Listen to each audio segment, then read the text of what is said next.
I've often reflected that of all the instruments by which Providence chooses to announce the extraordinary, none is quite so unsettling as a timepiece that refuses to behave.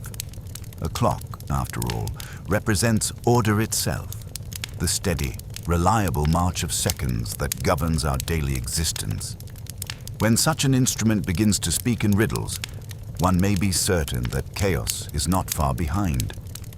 It was on a crisp October evening in 1938 that I found myself a guest at Ashworth House, that magnificent Belgravia mansion belonging to Sir Reginald Blackthorne, the renowned collector of antique timepieces.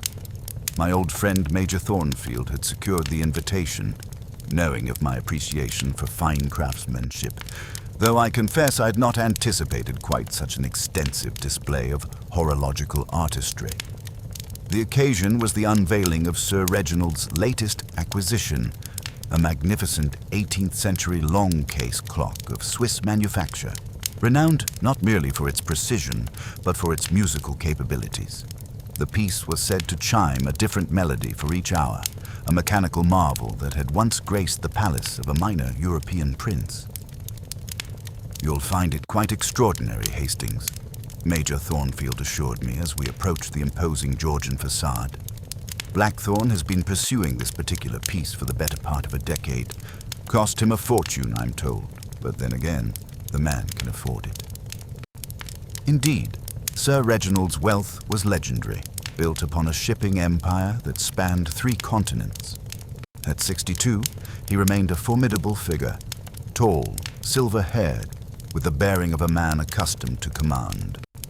His passion for timepieces was well known in collecting circles, and his London residence housed what many considered the finest private collection in England. The drawing room where we assembled was a testament to this obsession.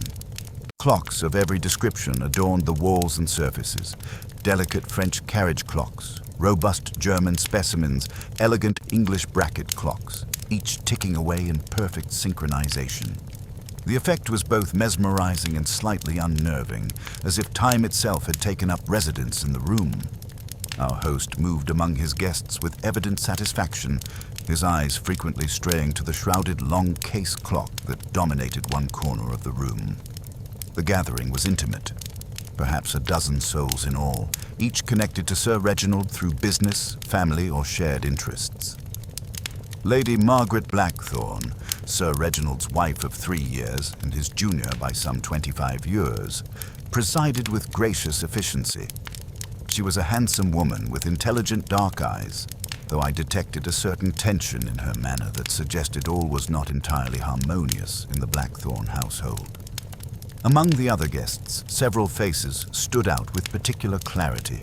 Mr. Felix Ashworth, Sir Reginald's business partner, and, I gathered, something of a rival in collecting matters, maintained the polished demeanor of a successful financier, while his eyes catalogued every timepiece in the room with barely concealed envy.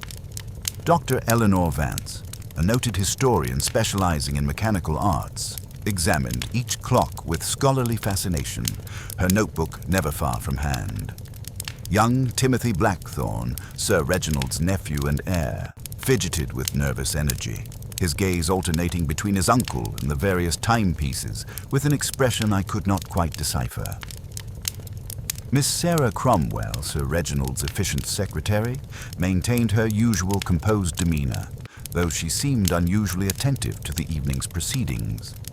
The Swiss clockmaker, Herr Gustav Zimmermann, had traveled from Geneva specifically for the unveiling. A small, precise man with keen blue eyes behind wire spectacles, he fussed over his creation with the devotion of a parent preparing a child for its debut performance. As the evening progressed through dinner and into the drawing room, I became increasingly aware of undercurrents of tension among the assembled company.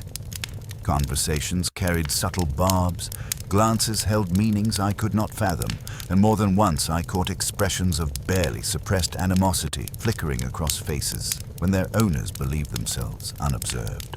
"Ladies and gentlemen," Sir Reginald announced as we settled with our coffee and brandy, "the moment has arrived to unveil my latest treasure." With theatrical flourish, He drew away the velvet covering to reveal the long case clock in all its magnificent glory.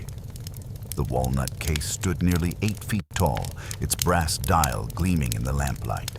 Intricate astronomical displays showed the phases of the moon and the movement of the planets, while subsidiary dials tracked the equation of time and tidal calculations. It was, without question, a masterpiece of the clockmaker's art. Herr Zimmermann has spent the past week ensuring that our beauty keeps perfect time, Sir Reginald continued. She is set to chime the quarter hour with a melody composed specifically for the original owner, a haunting air that is said to be quite unforgettable. As if summoned by his words, the clock began to prepare for its performance. The room fell silent, all attention focused on the magnificent timepiece. At precisely 15 minutes past 10, the first notes rang out, a delicate, crystalline melody that seemed to transform the very air around us. Each note was pure and true, weaving a musical tapestry of extraordinary beauty. But as the melody reached its conclusion, something went terribly wrong. The clock continued to chime, 11, 12, 13 times, each note striking with impossible clarity. A 13th chime where only 12 should sound, an impossibility that sent a chill through the assembled company. "Mein Gott," whispered Herr Zimmermann, his face pale with shock. "Das ist unmöglich, impossible." In the stunned silence that followed, we heard it, a soft thud from the direction of Sir Reginald's study, followed by what might have been the sound of something falling. Lady Margaret was the first to move, rising swiftly and making for the study door.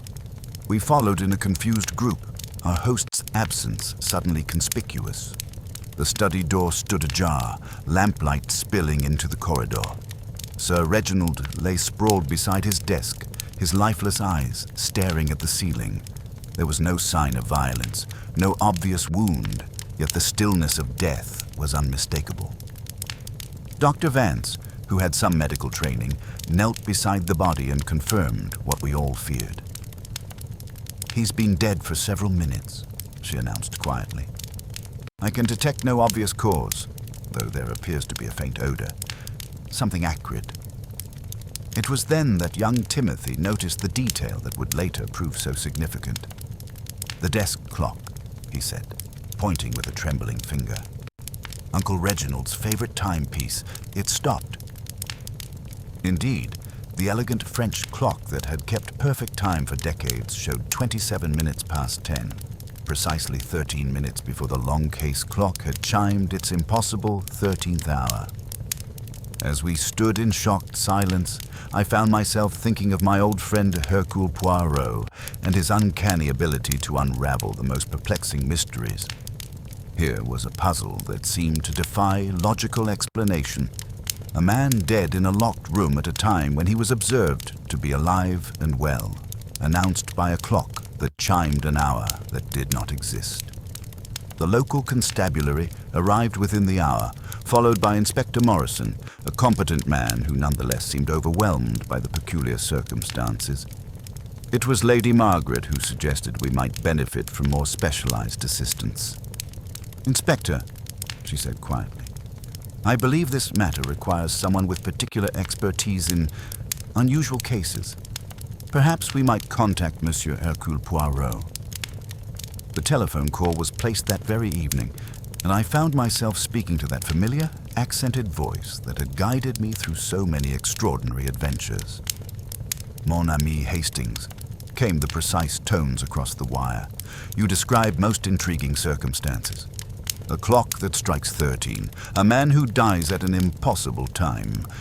Mais oui, this is a puzzle worthy of the little grey cells. I shall take the first train in the morning." As I replaced the receiver, I could not help but feel a familiar thrill of anticipation.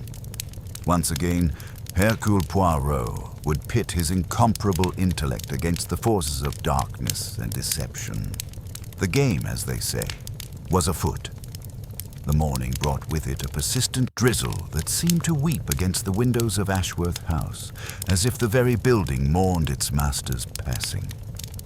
I had spent a restless night, my sleep disturbed not only by the tragic events, but by the constant ticking of timepieces that now seemed to mock the very concept of reliable time. The impossible had occurred within these walls, and conventional logic appeared powerless to explain it.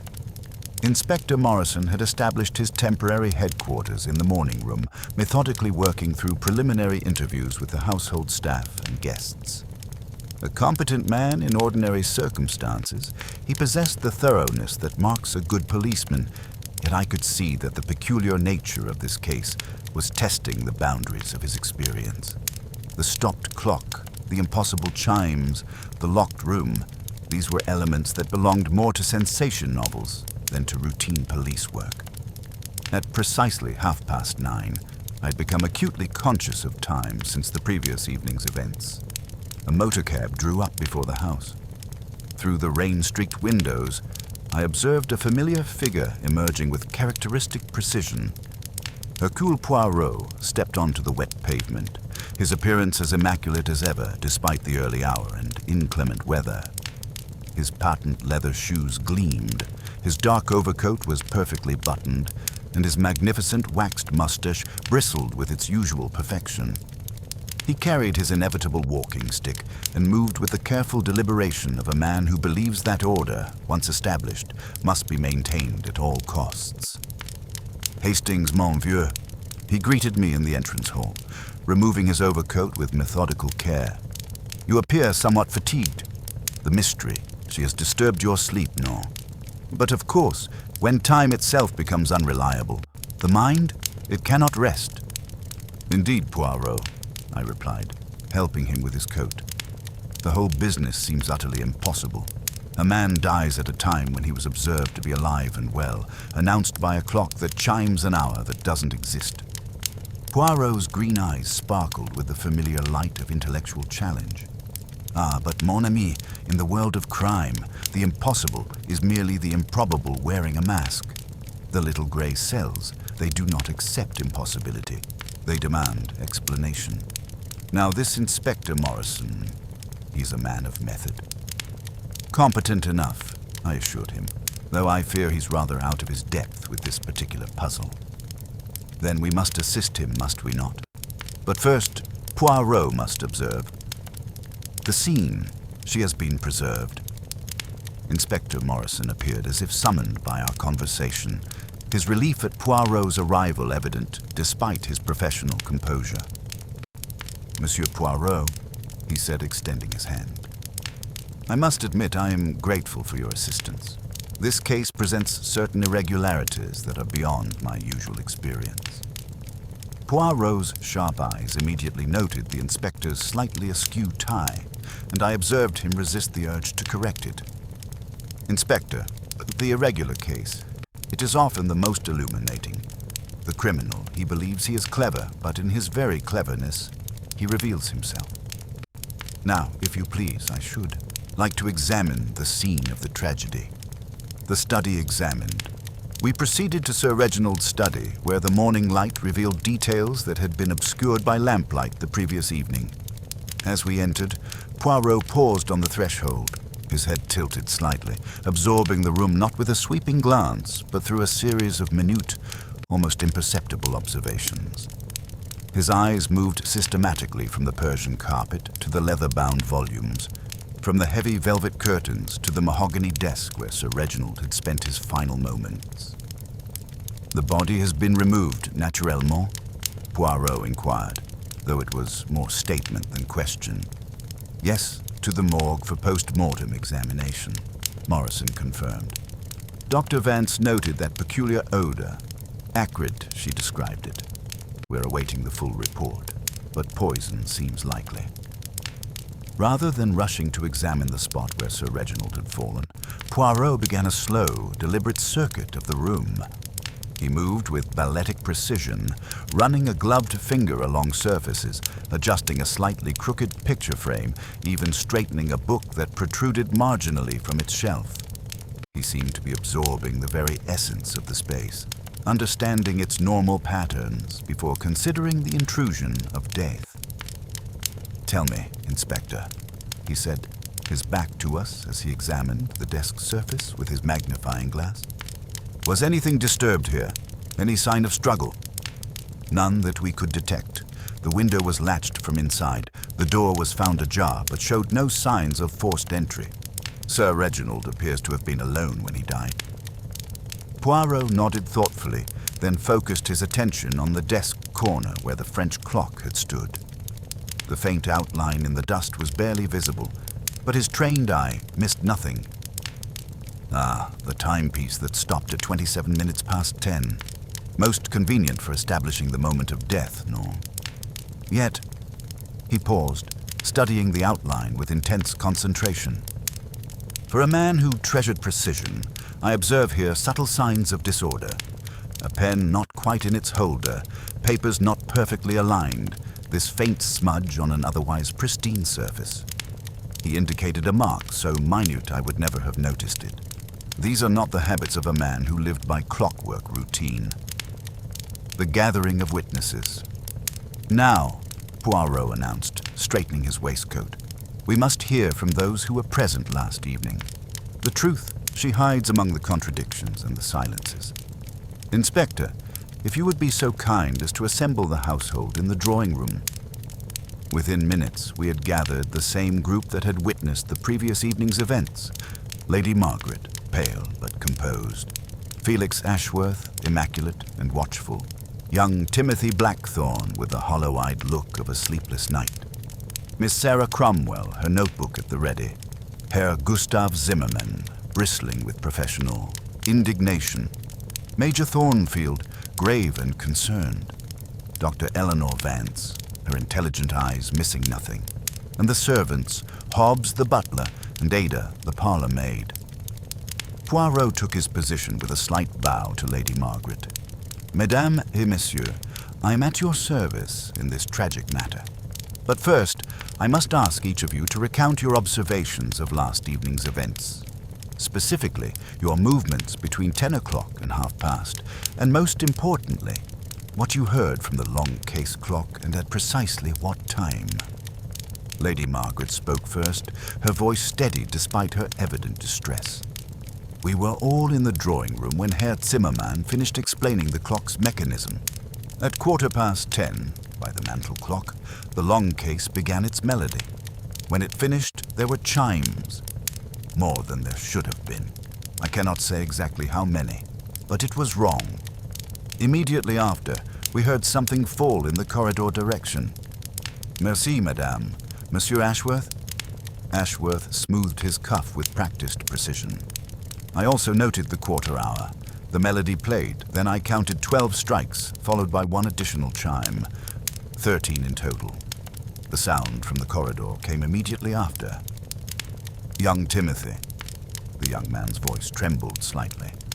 10:15 by my wristwatch. Actually, 10:16 to be precise. The melody, then definitely 13 chimes. I'm certain of the count. Miss Cromwell.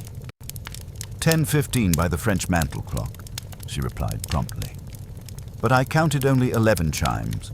I thought it unusual, but assumed it was some peculiarity of the mechanism. Herr Zimmermann's face reddened with professional affront. 11? 9. The clock, she's a grande sonnerie. She strikes the quarters and repeats the hours. At 10:15, she should strike once for the quarter, then 10 for the hour. But last night, he spread his hands helplessly. Something was not right. Dr. Vance consulted her pocket watch. 10:15 precisely by my timepiece, which I keep accurate for medical purposes. I heard the melody followed by an irregular series of chimes. I confess I was more interested in the intervals than the count. Major Thornfield and the servants provided similar accounts, though with less precision. What emerged was a fascinating pattern of contradiction. Witnesses who had stood in the same room, listening to the same clock, yet reporting different numbers of chimes and even slightly different times. Poirot's pen moved across his notebook, creating neat columns of times and numbers. When he finished, he studied the results with evident satisfaction. Voila, he murmured. We have here a most illuminating phenomenon. 7 people, standing in the same room, listening to the same clock, yet they report hearing different things. Some count 11 chimes, some 12 plus 1, some 13. The times vary by minutes. Either we have experienced a miracle of selective hearing, or... He paused, his eyes twinkling. Or someone has been very clever indeed. Lady Margaret leaned forward anxiously. What are you suggesting, Monsieur Poirot? I suggest nothing yet, madame. I observe. I arrange the facts like pieces of a puzzle. But I will say this. Clocks do not lie, but they can be made to speak falsely. And people, they see and hear what they expect to see and hear, especially when their attention is directed in a particular way. He turned to Herr Zimmermann. The long case clock, you personally set and tested it? Yeah, for 3 days it kept perfect time. Last night it misbehaved, but I swear to you the mechanism is sound. And who else had access to this timepiece? Zimmermann hesitated. Sir Reginald, of course. Miss Cromwell dusted it under my supervision. The nephew, Timothy, he touched the case when admiring the inlay, though I warned him not to interfere with the mechanism. Timothy flushed. I barely touched it. I certainly didn't tamper with anything. Poirot inclined his head as if he had received exactly the answer he expected. One final question, if you please. The French desk clock in Sir Reginald's study. Who was responsible for winding it? Hobbs wins most of the clocks each morning, Miss Cromwell replied. But Sir Reginald often wound the desk clock himself at night. He liked to set things right before retiring. Precisement. Poirot closed his notebook with a decisive snap. To set things right, but last night, someone attempted to set things very wrong indeed, and in doing so, they have revealed more than they intended. He rose, his eyes moving once more to the magnificent long case clock that continued its steady rhythm in the corner. The investigation, she has begun in earnest. For now, I ask that no one leave the house without informing Inspector Morrison. The truth, she is here among us, hidden beneath layers of deception as intricate as the mechanism of that beautiful clock. But the little gray cells, they will wind their way through every gear and spring until the truth strikes clear as a bell. As the group dispersed, each lost in their own thoughts and fears, I could not help but feel that familiar thrill of anticipation. Once again, Hercule Poirot had begun to weave his web of logic around a seemingly impossible crime. The game was indeed afoot, and time itself had become both the weapon and the witness in this most extraordinary case. The morning had yielded a harvest of contradictions that would have frustrated a lesser detective, but Hercule Poirot thrived on such puzzles.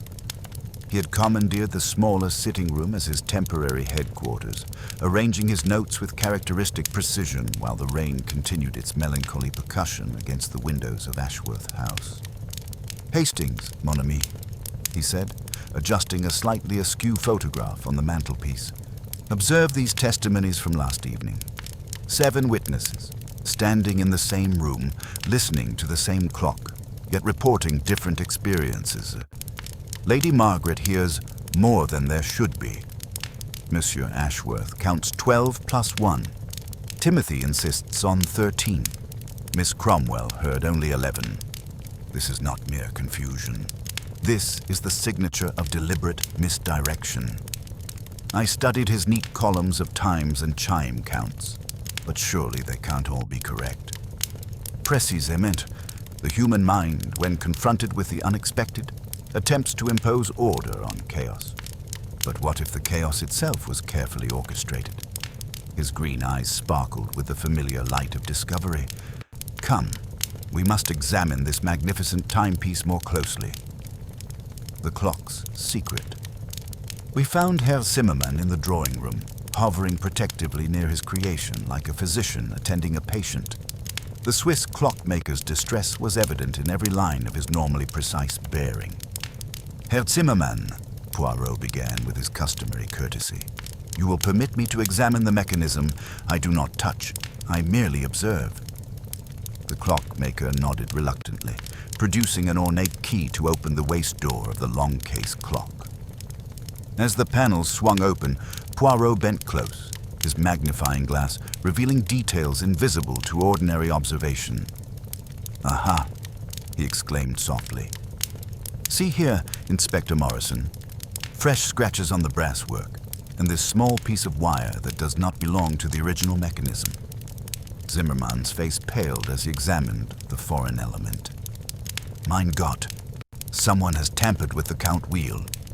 This wire would cause the striking train to behave erratically, creating irregular chiming patterns. And who possessed the knowledge to make such an adjustment?" Poirot inquired.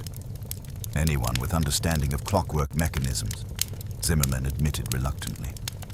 "Sir Reginald himself was quite skilled, as was young Timothy, though he pretended ignorance last evening." Inspector Morrison's eyebrows rose. "Timothy Blackthorne knows about clock mechanisms?" "Indeed," Zimmermann continued. "I have seen his collection at Cambridge. Small but sophisticated pieces. He knows far more about horology than he admits." The poison revealed. Our investigation was interrupted by the arrival of Dr. Henley, the police surgeon, bearing the preliminary post-mortem results. His findings cast our mystery in an entirely new light. "Digitalis," he announced without preamble. "Concentrated extract from the foxglove plant. The dose was massive, enough to cause rapid cardiac arrest. Most interesting, however, is the pattern of absorption. I found the highest concentrations on the victim's right thumb and forefinger, suggesting he handled a contaminated object shortly before death." Poirot's expression sharpened with interest. "The method of contact, Doctor. How long would such absorption take to prove fatal?" "With this concentration, minutes, perhaps less. The victim would have experienced rapid heart palpitations, difficulty breathing, then collapse." "Merci, Doctor." "Inspector, we must examine Sir Reginald's study once more. Specifically, his evening routine of winding the desk clock. The murder weapon.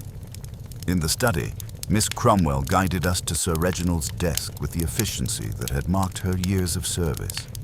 From the top drawer, she withdrew a small velvet pouch containing an elegant brass key, the instrument Sir Reginald used each evening to wind his precious French timepiece." Poirot examined the key through his magnifying glass, without touching it, his trained eye detecting what others would miss. "Inspector, observe the faint crystalline residue along the shaft and handle. I venture to suggest this is our digitalis concentrate." Morrison leaned closer, his expression grim. The murder weapon, ingenious in its simplicity.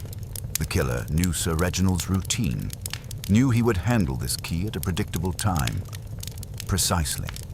But note the sophistication required. Intimate knowledge of the victim's habits, access to his study, understanding of both poisons and clockwork mechanisms. This was no crime of passion, but of meticulous planning. Financial revelations. Our discovery was interrupted by raised voices from the drawing room. We arrived to find Felix Ashworth in heated discussion with Timothy Blackthorne, their conversation ceasing abruptly at our appearance. "Gentlemen," Poirot said smoothly, "perhaps you would share the subject of your discourse. In matters of murder, all information becomes relevant." Timothy's voice trembled with emotion. Mr. Ashworth was explaining certain business arrangements I knew nothing about. Apparently, Uncle Reginald had significant debts. The house, much of his collection, all leveraged against banknotes that come due next month. Ashworth's composure cracked slightly. "The shipping business has faced challenges. Reginald was forced to use his assets as collateral. Whether the inheritance proves to be wealth or bankruptcy remains to be seen."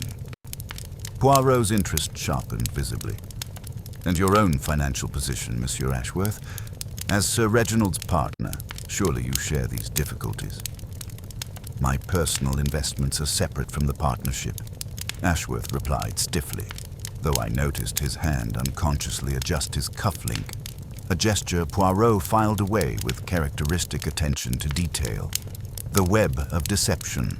As the afternoon progressed, Poirot conducted a series of interviews that revealed the complex web of relationships within Ashworth House. Lady Margaret, composed despite her grief, explained her role as trustee of the estate until Timothy reached 35, a detail that cast the young man's financial desperation in a new light. "Timothy is an earnest young man," she said carefully, though perhaps impulsive. Reginald was often disappointed by his lack of interest in business. He preferred art to commerce, a source of considerable tension between them.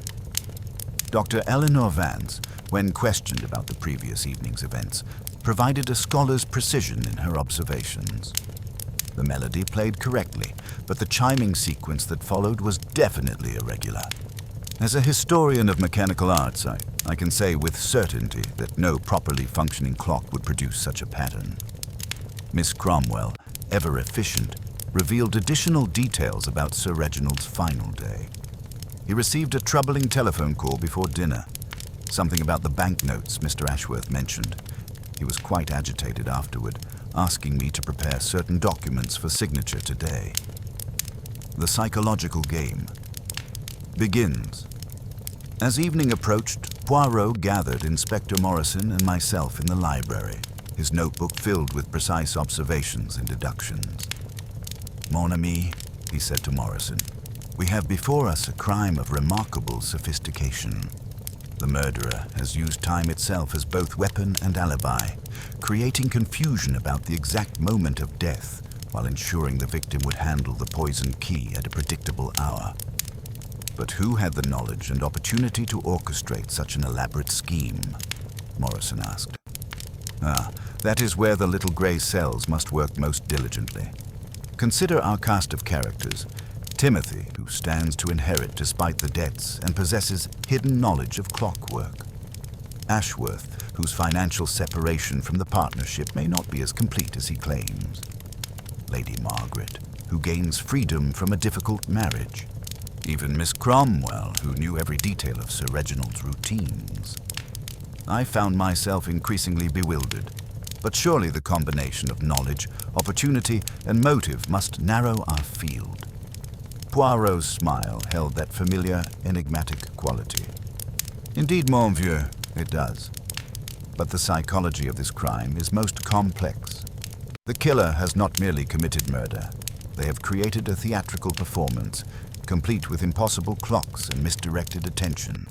They wish us to focus on the mechanical puzzle while the human truth hides in plain sight." He rose, straightening his waistcoat with characteristic precision. "Tomorrow, I believe, we shall begin to separate the performers from the audience.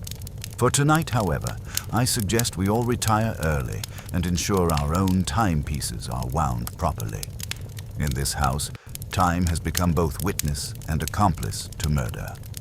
As I prepared for bed that evening, I reflected on the day's revelations, the poisoned key, the tampered clock, the hidden financial troubles, and the web of deceptions that connected every member of our small community. Each element suggested a crime of considerable planning and psychological sophistication. Yet I knew that Hercule Poirot's greatest triumphs often came not from the obvious clues, but from the subtle inconsistencies in human behavior that only his extraordinary mind could detect and interpret. The game was indeed afoot, and I sensed that the most shocking revelations were yet to come. The morning brought with it an air of expectancy that seemed to permeate every corner of Ashworth House.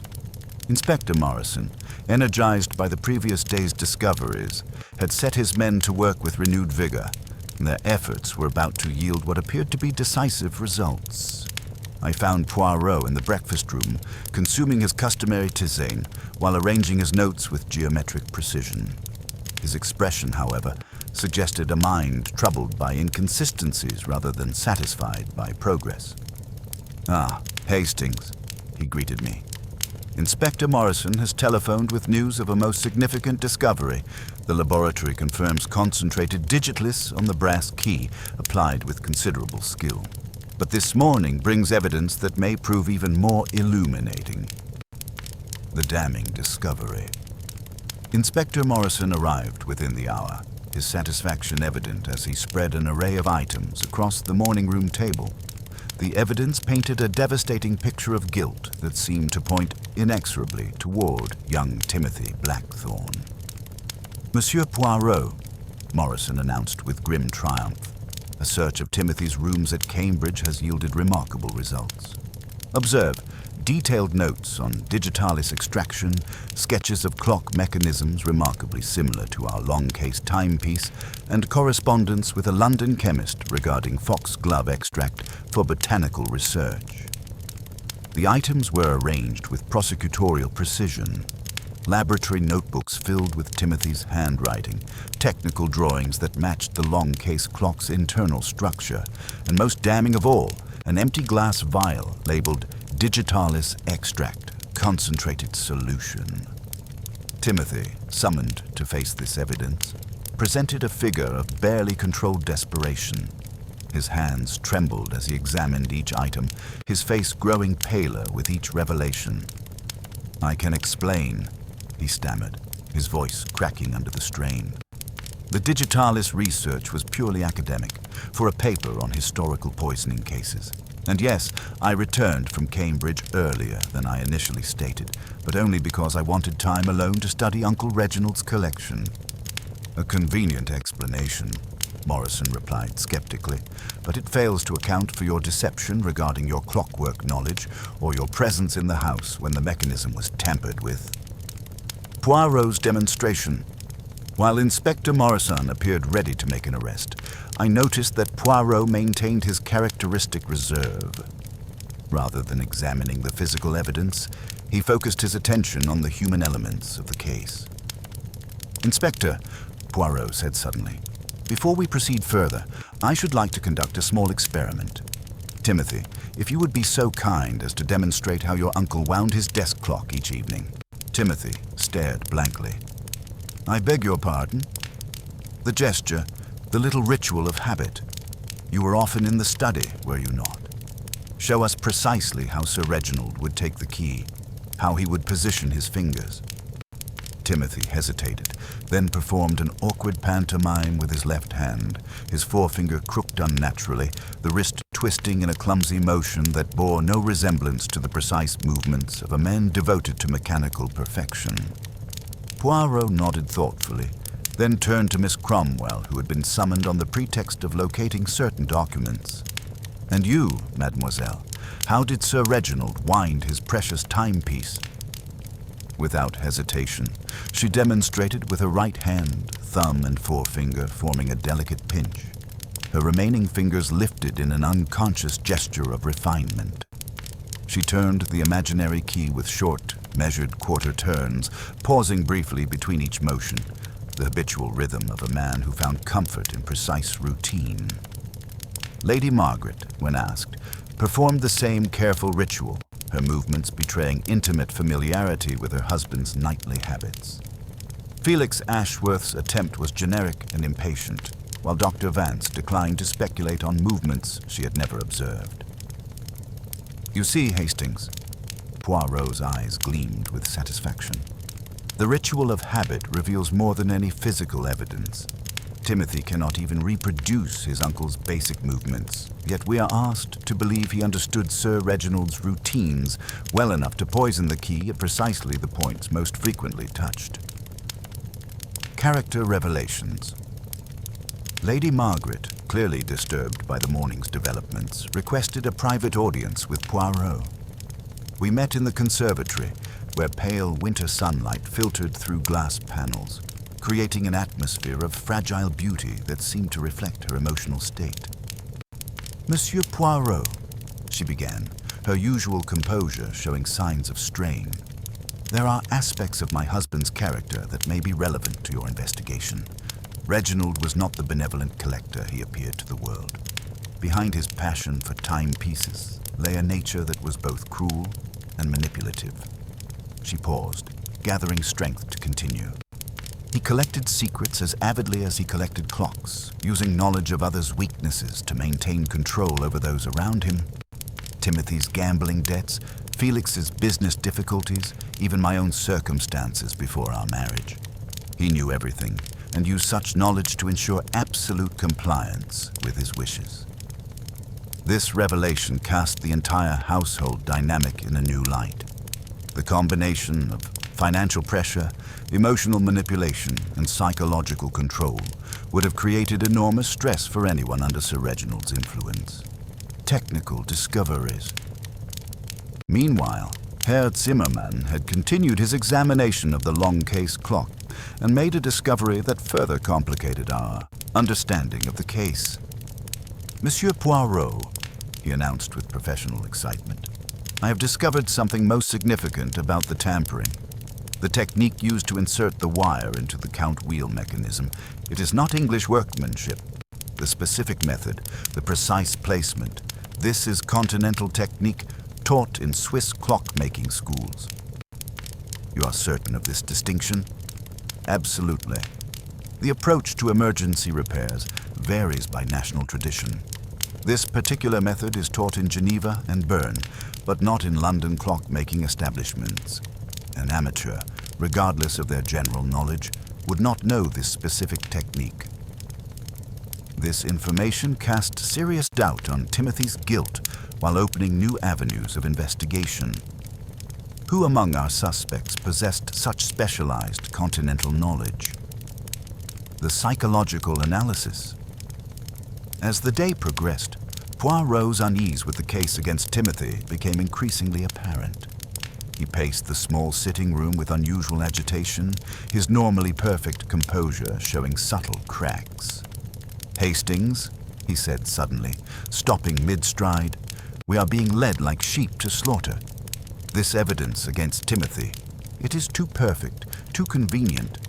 Consider the psychology of this crime. We have established that the murderer possessed considerable sophistication, the ability to manipulate both clockwork mechanisms and human perceptions with equal skill. But surely the evidence speaks for itself. Precisely the problem, mon ami. Evidence that speaks too loudly often lies. In my experience, the most dangerous criminals are those who understand how investigators think. They provide exactly the clues we expect to find, leading us down a carefully prepared path toward the wrong conclusion. He resumed pacing, his mind clearly working through the implications. The true murderer watches us now, perhaps even congratulating themselves on their cleverness. They believe Timothy's arrest will end our investigation, leaving them free to enjoy the fruits of their crime. But they have underestimated the little gray cell. The challenge issued. That evening, Poirot made an announcement that surprised everyone, including Inspector Morrison. He gathered the entire household in the drawing room, his manner suggesting a man who had reached a crucial decision. Mesdames et messieurs, he began, his voice carrying unusual gravity. I have examined the evidence against young Timothy, and I find it unsatisfactory. The true murderer remains among us, believing themselves safe behind their elaborate deception. A ripple of unease passed through the assembled group. Timothy looked hopeful for the first time since the evidence had been discovered, while others exchanged uncertain glances. Therefore, Poirot continued, his green eyes scanning each face with penetrating intensity, I propose a demonstration. Tomorrow evening, at precisely the same time as Sir Reginald's death, we shall recreate the events of that fatal night. The long case clock has been repaired and will chime correctly. Each of you will stand where you stood that evening, and we shall see who among you betrays knowledge they should not possess. The psychological pressure was immediate and palpable. Several individuals appeared particularly disturbed by this announcement, their reactions providing Poirot with additional data for his increasingly complex analysis. As the group dispersed, each lost in their own thoughts and fears, Inspector Morrison approached with evident concern. Monsieur Poirot, are you certain this is wise? If the murderer feels cornered, they might attempt to strike again.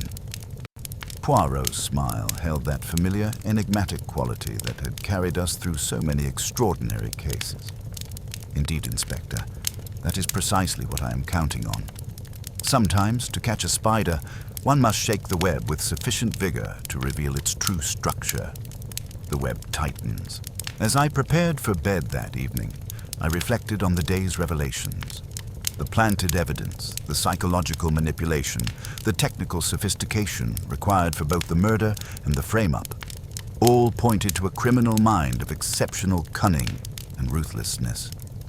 Yet I sensed that Poirot's challenge had shifted the dynamic of our investigation.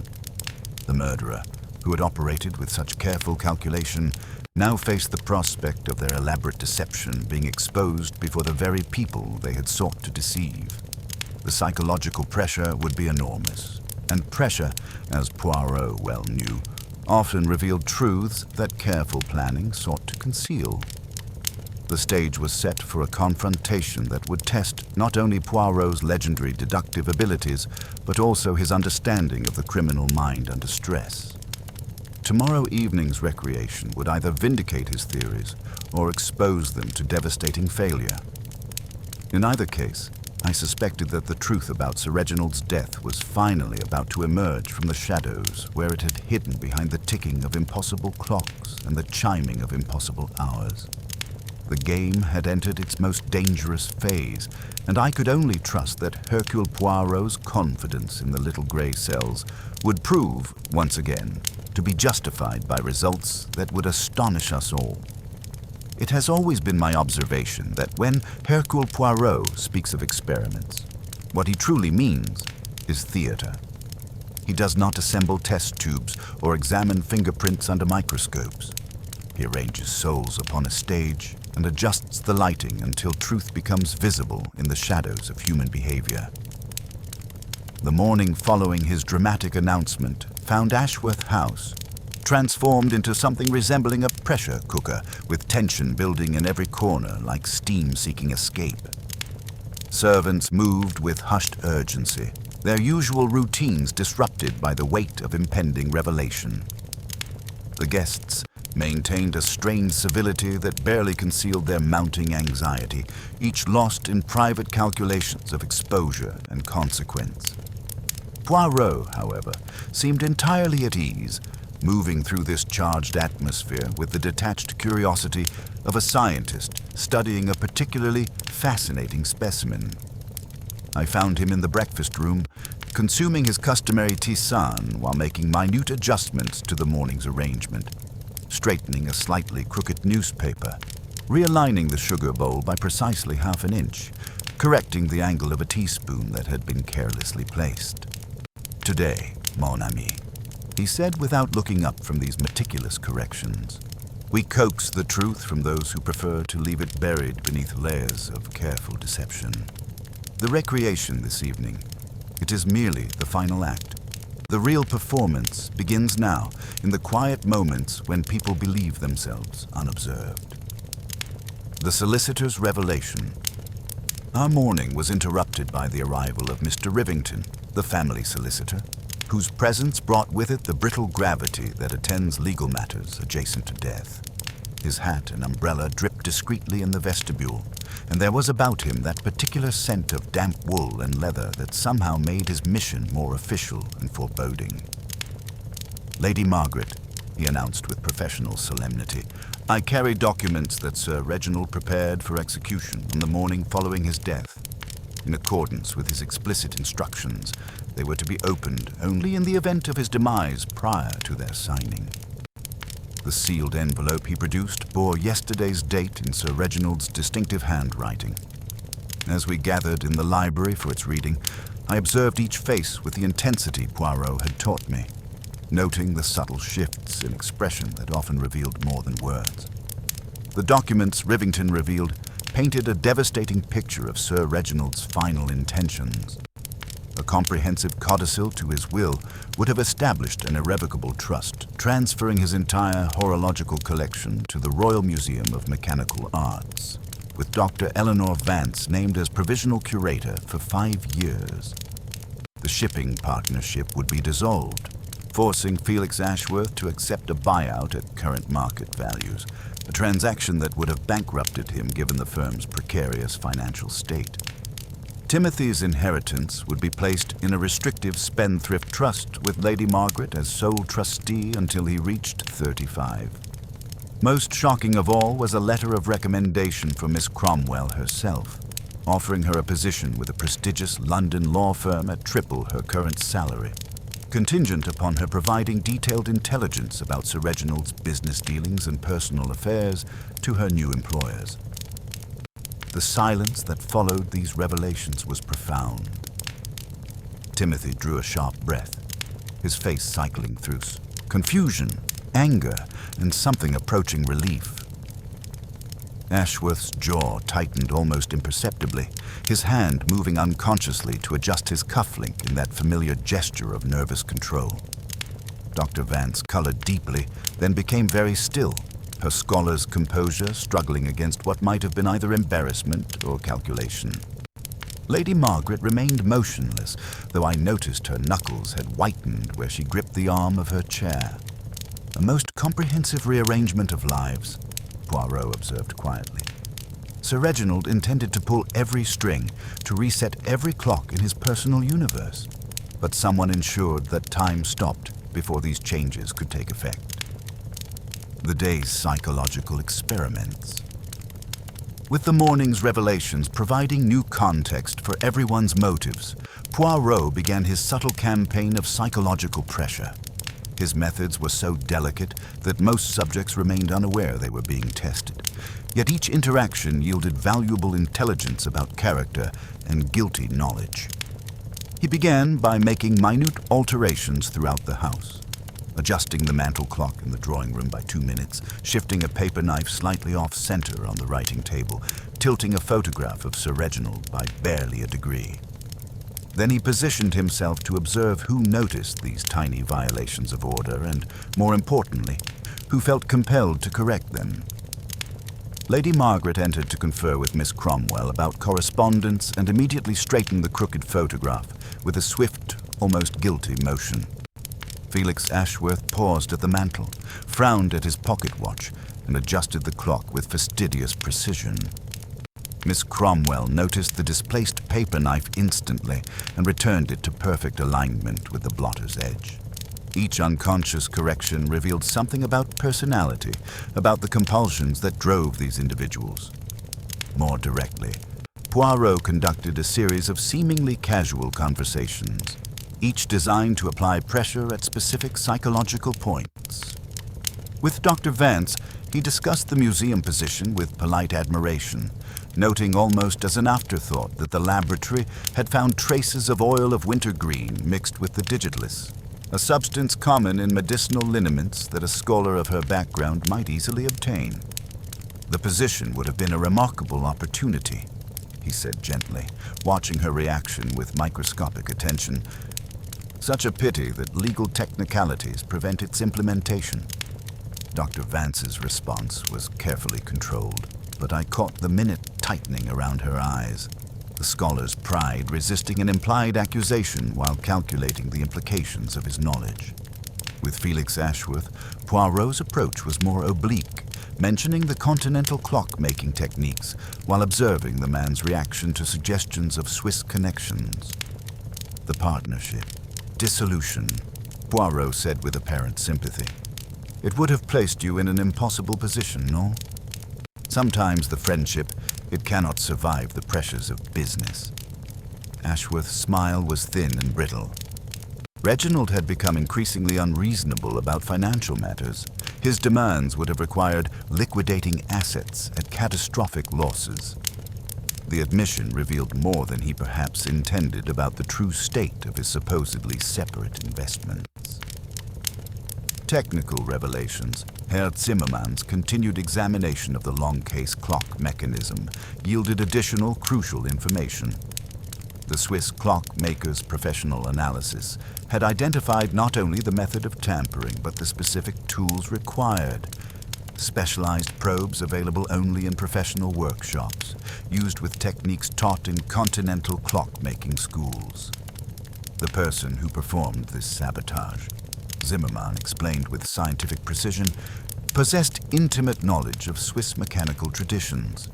This is not amateur tinkering, but the work of someone extensively trained in European clock-making methods. This revelation cast suspicion in an unexpected direction. When questioned about her research background, Dr. Vance admitted to months spent in Swiss archives and workshops, learning traditional repair techniques for her historical studies.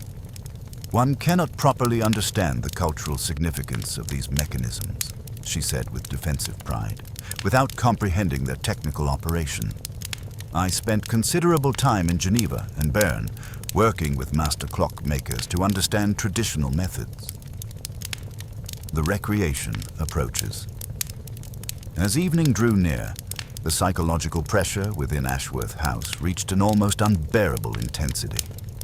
Each suspect moved through their day, knowing that the approaching recreation would force them to relive the moment of murder, creating opportunities for unconscious revelations that careful preparation could not entirely suppress. Poirot made his final preparations with characteristic attention to detail, positioning furniture with mathematical precision, ensuring that every element matched the fatal evening's arrangement. The long case clock, now restored to perfect function, stood ready to provide its performance without the elaborate deceptions that had marked Sir Reginald's death. Inspector Morrison, Poirot announced as the appointed hour approached, I have arranged for additional constables to be positioned discreetly throughout the grounds. If my theories prove correct, we may witness an attempt at flight, or perhaps even violence, when the psychological pressure becomes unbearable. The performance begins.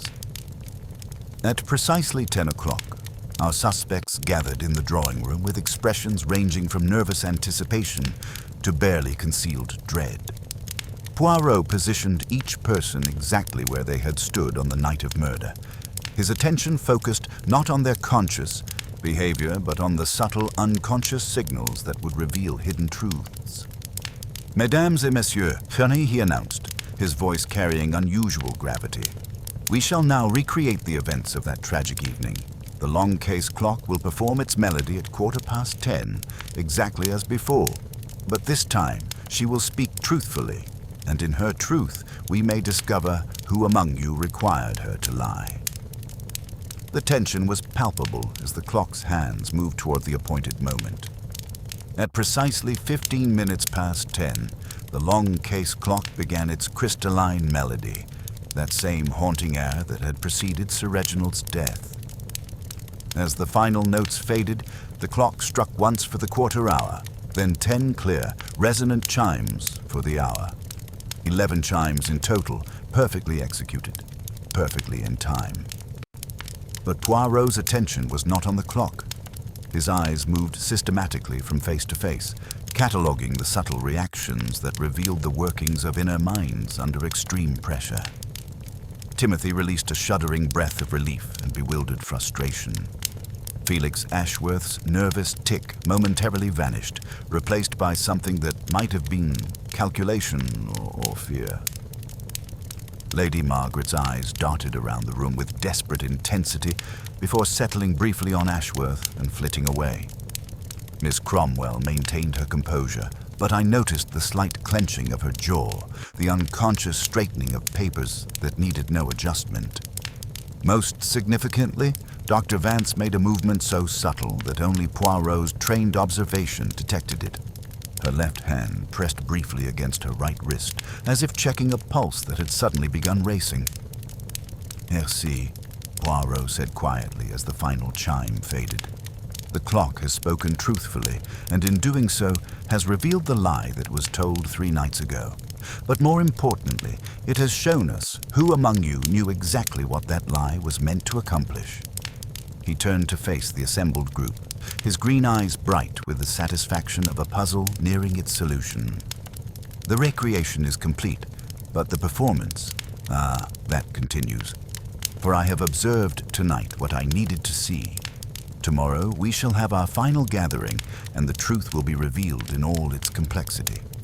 Until then, I suggest you all rest well, for some among you may find that tomorrow brings an end to more than just our investigation. As the group dispersed, each lost in private fears and calculations, I sensed that the psychological web Poirot had been weaving was finally ready to capture its prey. The game had reached its most dangerous phase, where truth and deception would engage in their final, decisive battle.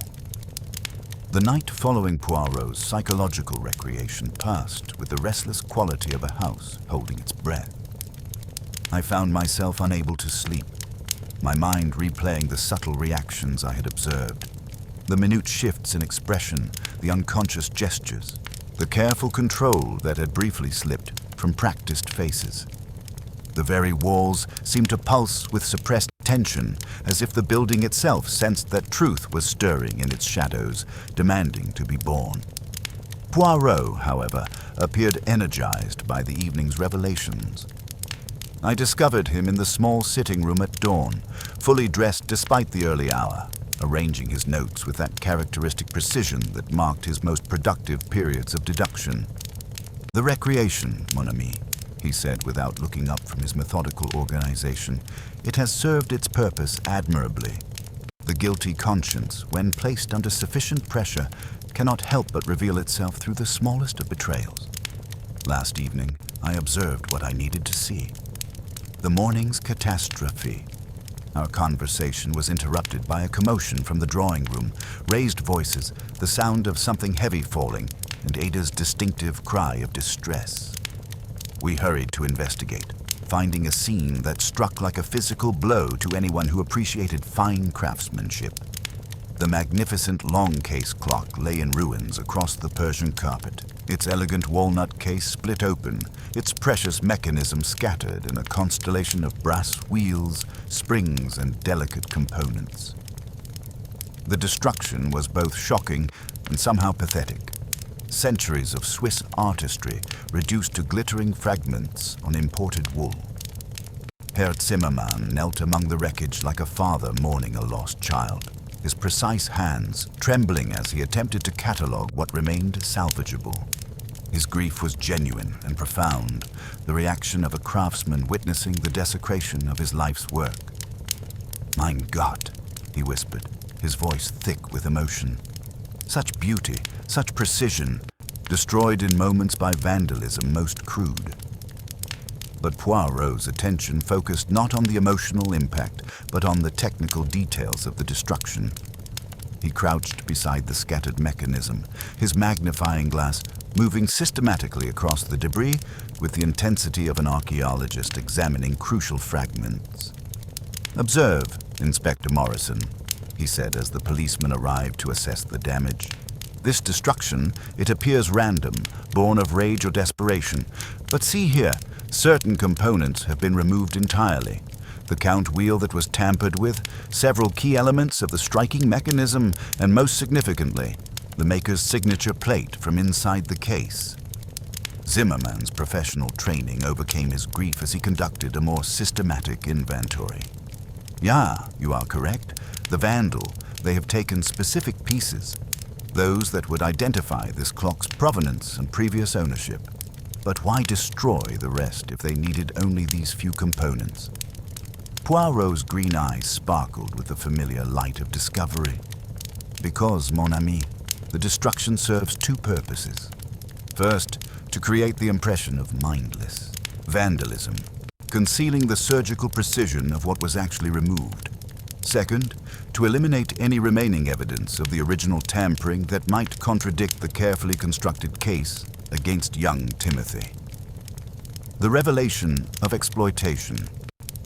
This incident prompted Poirot to demand a complete examination of Sir Reginald's acquisition records for the long case clock. Miss Cromwell, despite her obvious distress at the morning's events, maintained her professional efficiency in locating the relevant documentation. The papers revealed a complex chain of ownership that painted Sir Reginald's collecting practices in an entirely new and disturbing light. The clock had not been purchased through legitimate dealers, but acquired through a series of private transactions involving Swiss estate liquidations. Most significantly, the final seller had been one Dr. Heinrich Vance, Eleanor Vance's late father, who had died in financial ruin 18 months previously. When presented with this information, Dr. Vance's scholarly composure underwent a transformation that was both subtle and profound.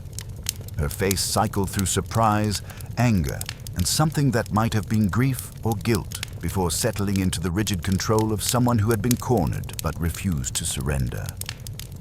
My father was forced to liquidate his collection to pay debts, she said, her voice tight with suppressed emotion. Reginald knew our circumstances, understood our desperation, and he exploited that knowledge to acquire pieces at a fraction of their true value. That long case clock alone was worth 10 times what he paid. "And you discovered this exploitation when?" Poirot inquired with gentle persistence. "Through my research into the collection's provenance for the proposed museum catalogue. I recognized several pieces that had belonged to my father, purchased for amounts that were insulting in their inadequacy. Reginald had systematically targeted families in financial distress throughout Europe, using their desperation to build his collection at bargain prices. The broader pattern. This revelation opened an entirely new dimension to our investigation. A thorough examination of Sir Reginald's acquisition records revealed a pattern of exploitation that extended far beyond Dr. Vance's family. Felix Ashworth's signature appeared on numerous transactions, suggesting his active complicity in these predatory acquisitions. When confronted with this evidence, Ashworth's carefully maintained facade began to show its first significant cracks. Reginald had developed an extensive network throughout Europe. Estate agents, auction houses, private dealers who informed him when families faced financial difficulties. I merely facilitated the transactions, ensuring proper documentation and legal compliance. For a commission, naturellement. Poirot's tone carried no judgment, merely professional curiosity. Of course. But we forced no one to sell. Every transaction was voluntary, legally binding, and properly documented. But you created circumstances where desperate people had little genuine choice, no? The partnership's financial difficulties you mentioned. Perhaps they were not as recent or as separate from these activities as you initially suggested. Ashworth's silence provided its own eloquent answer. The web of exploitation and manipulation was becoming clear. Sir Reginald had used his wealth and Ashworth's business connections to systematically acquire treasures from desperate families across Europe, often at prices that bordered on legal theft. Lady Margaret's confession, the morning's revelations, prompted Lady Margaret to request another private audience with Poirot.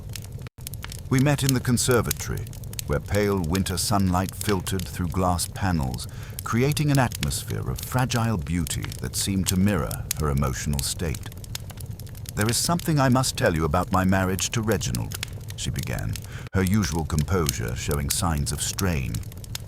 "Our union was not what it appeared to the world. He approached me when my first husband's estate was being liquidated to pay gambling debts. I was facing complete financial ruin, social disgrace, and the prospect of genuine poverty." She paused, gathering strength to continue with obvious difficulty. Reginald offered marriage as a solution to both our problems. He needed a wife who could provide social respectability and manage his household with proper grace. I needed financial security and social rehabilitation. It was a transaction, nothing more romantic or sentimental than a business arrangement. And over time, you began to understand the true nature of his business practices. I was horrified by them, the systematic way he exploited others' misfortunes, the calculated cruelty of his methods. It was monstrous. But I was also trapped by the marriage settlement, which left me entirely dependent on his continued goodwill. If I had opposed him openly, he would have cast me out without a penny, returning me to the very desperation he had originally rescued me from. The psychological pressure mounts. As the day progressed, the psychological atmosphere within Ashworth House became increasingly charged. The destruction of the long case clock had shattered more than just a mechanical masterpiece. It had destroyed the careful balance of suspicion and misdirection that had protected the true murderer. Each suspect now moved through the house with a heightened awareness of people who understood that the game was entering its final phase. Conversations carried new undercurrents of tension. Glances held meanings that had not existed before, and the very air seemed thick with unspoken accusations and desperate calculations. Poirot moved through this charged environment like a conductor preparing for a crucial performance, making subtle adjustments to the arrangement of furniture, positioning certain objects where they would create maximum psychological impact, ensuring that every element was perfectly placed for the approaching climax. The final gambit. That evening, as we gathered for dinner, Poirot made an announcement that sent a visible shock through the assembled company. "Mesdames et messieurs," he began, his voice carrying the gravity of final judgment, "the investigation has reached a crucial juncture. The destruction of the long case clock this morning was not an act of vandalism, but a desperate attempt to eliminate evidence. However, in their haste to cover their tracks, the murderer has revealed more than they intended." He paused, allowing the weight of his words to settle over the room like a shroud. "I have now identified not only the method by which Sir Reginald was murdered, but the complex web of exploitation, revenge, and deception that provided the motive. Tomorrow evening, in the drawing room where this tragedy began, we shall gather for the final time. I will then reveal not only the identity of the murderer, but the shocking truth about the systematic cruelty that made murder seem like justice to a mind driven beyond endurance." The psychological pressure was immediate and overwhelming. Each suspect's face reflected their private fears and calculations, their desperate hope that somehow the truth would pass them by, combined with the growing certainty that Hercule Poirot's legendary abilities would prove equal to unraveling even their most carefully constructed deceptions. As the group dispersed to face what might be their final night of uncertainty, I sensed that we had reached the moment when all of Poirot's careful psychological maneuvering would culminate in revelations that would shock us all. The clock had indeed struck murder, but tomorrow it would strike justice as well. The game was no longer afoot. It was racing toward its inevitable, devastating conclusion. The morning that followed the destruction of the long case clock dawned with that peculiar quality of suspended animation that marks the approach of inevitable revelation. Ashworth House seemed to hold its breath, every ticking timepiece now a reminder of the temporal deception that had made murder possible. The very air felt charged with the electricity of approaching storm, and I sensed that Hercule Poirot was preparing to unleash forces that would shatter the careful facades our suspects had maintained. I found him in Sir Reginald's study, standing motionless before the empty space where the French desk clock had maintained its precise vigil. His stillness was profound, the concentrated attention of a mind assembling final pieces of an extraordinarily complex puzzle. "The little grey cells, mon ami," he said without turning. "They have been working through the night, arranging the facts until they form a pattern that explains not merely what happened, but why it had to happen exactly as it did." The blotter's secret Poirot moved to Sir Reginald's desk with characteristic precision, his attention focused on what appeared to be an unremarkable leather blotter. Miss Cromwell mentioned that she cleared this each morning, a habit of efficiency that Sir Reginald demanded. But efficiency, Hastings, can sometimes preserve what it seeks to eliminate. He produced a thin sheet of paper and a soft pencil, sliding the paper beneath the blotter's top leaf. With delicate strokes, he began shading across the surface, and gradually, like spirits materializing from the ether, words began to appear, the ghostly impressions left by Sir Reginald's heavy-handed writing. "Observe," he said, his voice carrying quiet triumph. Our dead man wrote himself a reminder. 10:27, habit. He noted the precise moment of his evening ritual, the winding of his precious desk clock. Someone counted upon that habit with deadly precision. The revelation sent a chill through me. Here was physical evidence of the victim's own routine, recorded in his hand, providing the murderer with the exact timing they needed to ensure the poisoned key would be handled at the predicted moment. Technical sophistication, Dr. Henley's additional forensic analysis, delivered that morning, revealed the true sophistication of the murder method. The digitalis had not been simply applied to the key's surface, but embedded within microscopic scratches created by specialized tools, a technique ensuring maximum absorption while remaining virtually invisible. The poison was combined with oil of wintergreen and a binding agent used in antique metal restoration, Henley explained. This created a substance that appeared to be ordinary cleaning solution while remaining lethally effective. The application required intimate knowledge of both chemistry and metallurgy. Poirot examined the photographic enlargements with intense concentration. The pattern of scratches follows the brass's natural grain, creating maximum surface area while remaining undetectable. This is not amateur work, but the technique of someone extensively trained in restoration chemistry. The workshop discovery. A systematic search of the house's service areas revealed a small workshop in the basement, equipped not merely for clock maintenance, but for sophisticated chemical work. Among the equipment were specialized metalworking tools, various chemical solutions, and most tellingly, several brass keys in different stages of treatment, evidence of extensive practice before the actual murder attempt. Miss Cromwell explained that Sir Reginald had established the workshop for maintaining his collection's most delicate pieces. Dr. Vance often assisted him. Her knowledge of historical restoration techniques was quite comprehensive. Herr Zimmermann's professional examination identified tools designed for precision work on metal surfaces, creating microscopic textures for improved chemical adhesion. This is not clock-making equipment, but restoration, chemistry, apparatus of the most sophisticated kind. The correspondence cache. The morning's most devastating discovery came from Sir Reginald's private files, a cache of correspondence revealing the full scope of his predatory collecting practices.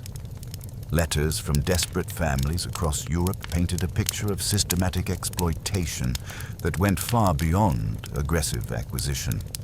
Sir Reginald had maintained detailed files on financially vulnerable families, tracking their circumstances through networks of informants. When crisis struck, he would appear with offers that seemed generous, but were calculated to acquire treasures at fractions of their value.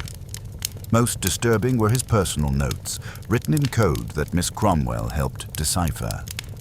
These revealed genuine pleasure in others' misfortune, satisfaction at acquiring beautiful objects through human desperation.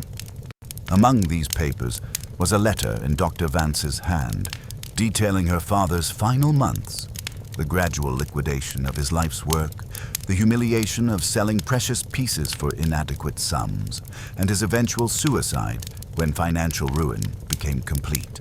The psychological trap. With this intelligence, Poirot devised a subtle but effective trap.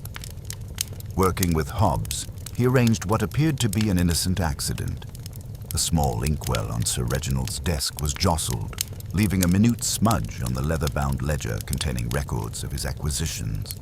The study door, usually locked when unoccupied, was left subtly ajar. "We shall see, Hastings," Poirot murmured.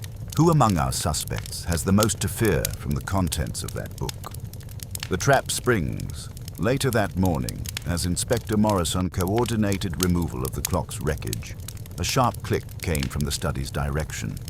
Poirot, positioned discreetly in the adjacent corridor, exchanged a knowing glance with me before we moved silently toward the sound.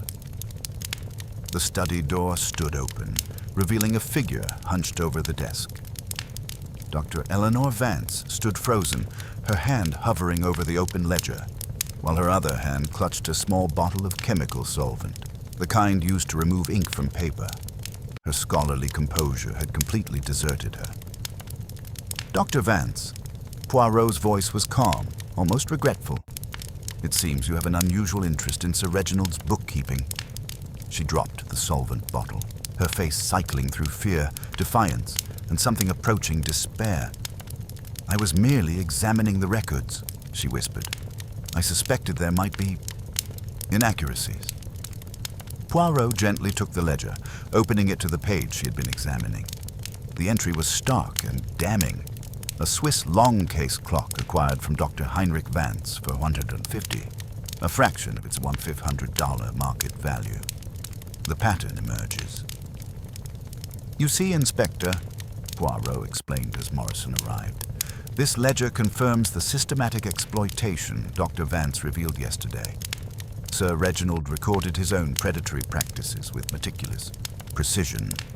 The maker's plate, now missing from the destroyed clock, would have identified Dr. Heinrich Vance as the original owner, linking the timepiece directly to this cruel transaction. Dr. Vance's attempted destruction of evidence, following so closely upon the clock's sabotage, revealed the desperate mind behind both acts. Yet Poirot made no immediate accusation, allowing psychological pressure to build while preserving the dramatic revelation for the proper moment. The web tightens. As the day progressed, each new discovery tightened the web of evidence around our suspects.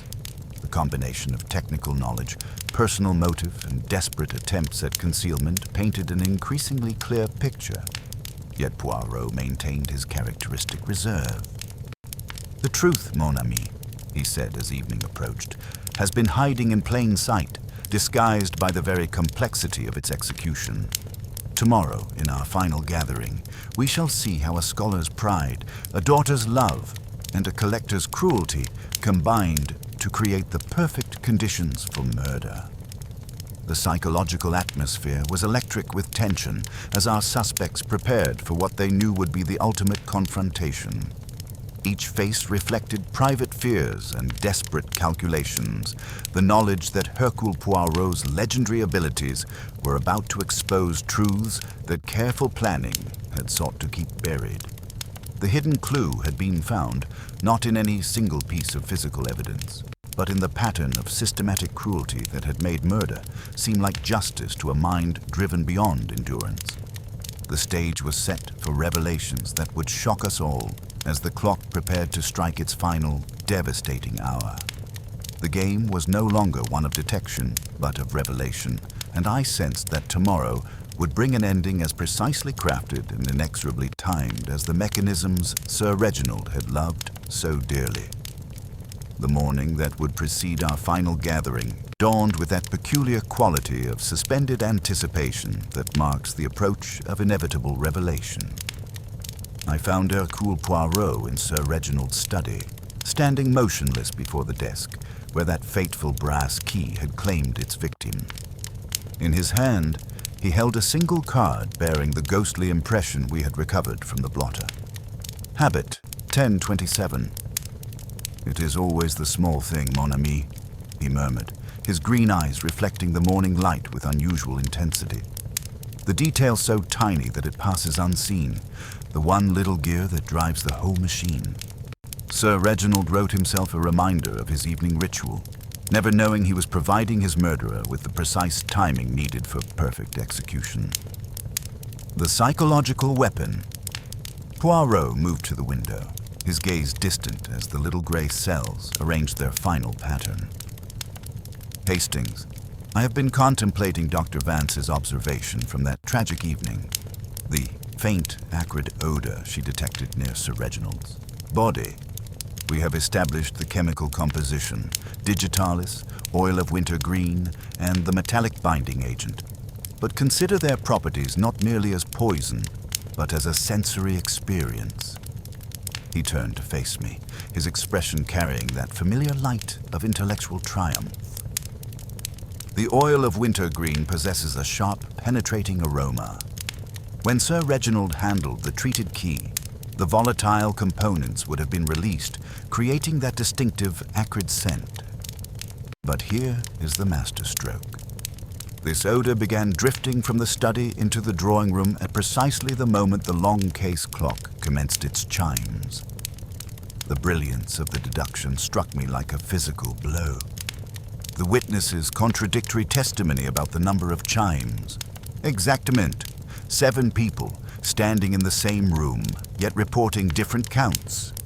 The murderer understood that an unexpected, unpleasant sensation at the crucial moment of concentration would fracture attention, distort perception. Those sensitive to the odor or predisposed to believe the clock was malfunctioning would miscount. The impossible 13th chime was not mechanical impossibility, but psychological manipulation of the highest order. Evidence accumulates.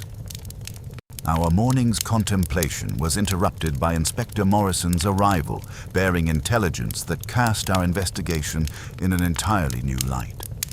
His satisfaction was evident as he arranged several items across the desk with prosecutorial precision. "From the chemist in Bloomsbury," Morrison announced. "A fortnight ago, someone purchased oil of wintergreen and metal restoration binder, the exact components Dr. Henley identified. Paid cash, gave the name E. Cromwell. The clerk's description, a woman of middle years, well-spoken, efficient manner." My thoughts flew immediately to Miss Cromwell, whose imperturbable efficiency had been the one constant in that house of disordered souls. Yet the notion seemed almost indecent. She had been the reliable center of Sir Reginald's domestic universe for years. "There is more," Morrison continued. "A telegram from Cambridge confirms that someone claiming to be a college clerk visited Timothy Blackthorne's rooms 2 days before our search. Said she had authorization from the dean to inventory his papers for a prize submission. The porter described her as tallish, neutral appearance, carrying a brown folio when she departed.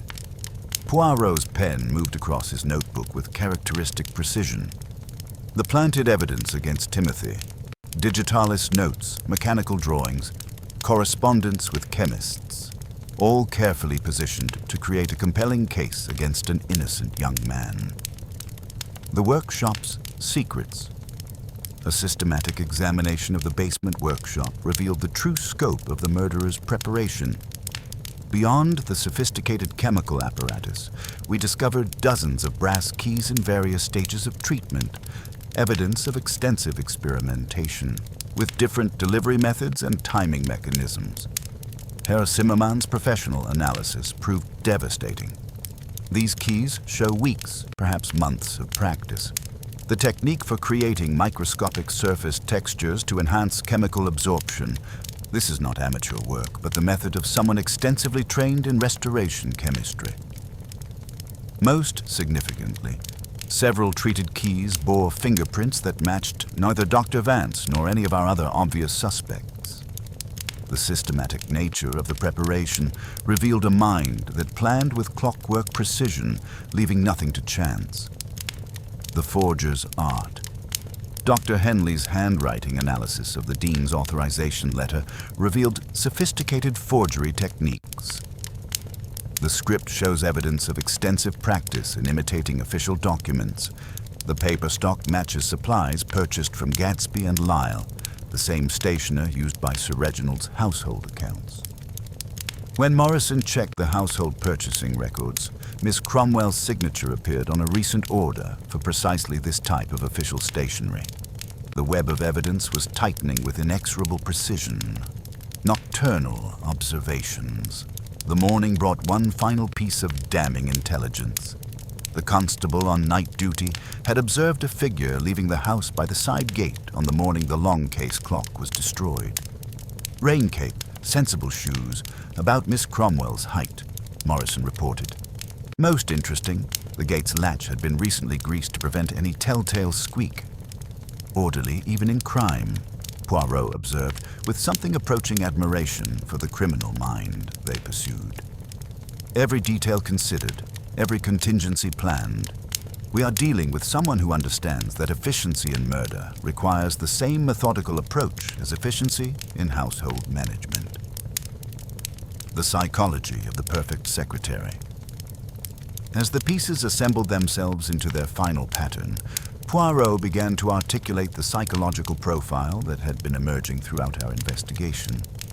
Consider the position of the private secretary, Hastings. They possess intimate knowledge of every habit, every routine, every secret. They observe without being observed, manage without being acknowledged, know everything while appearing to know nothing.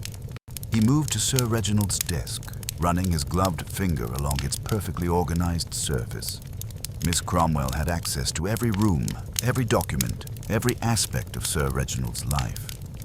She knew his evening ritual of winding the desk clock, understood his obsessive need for precision. She could move through this house like a shadow, adjusting, arranging, correcting, and poisoning without anyone questioning her presence.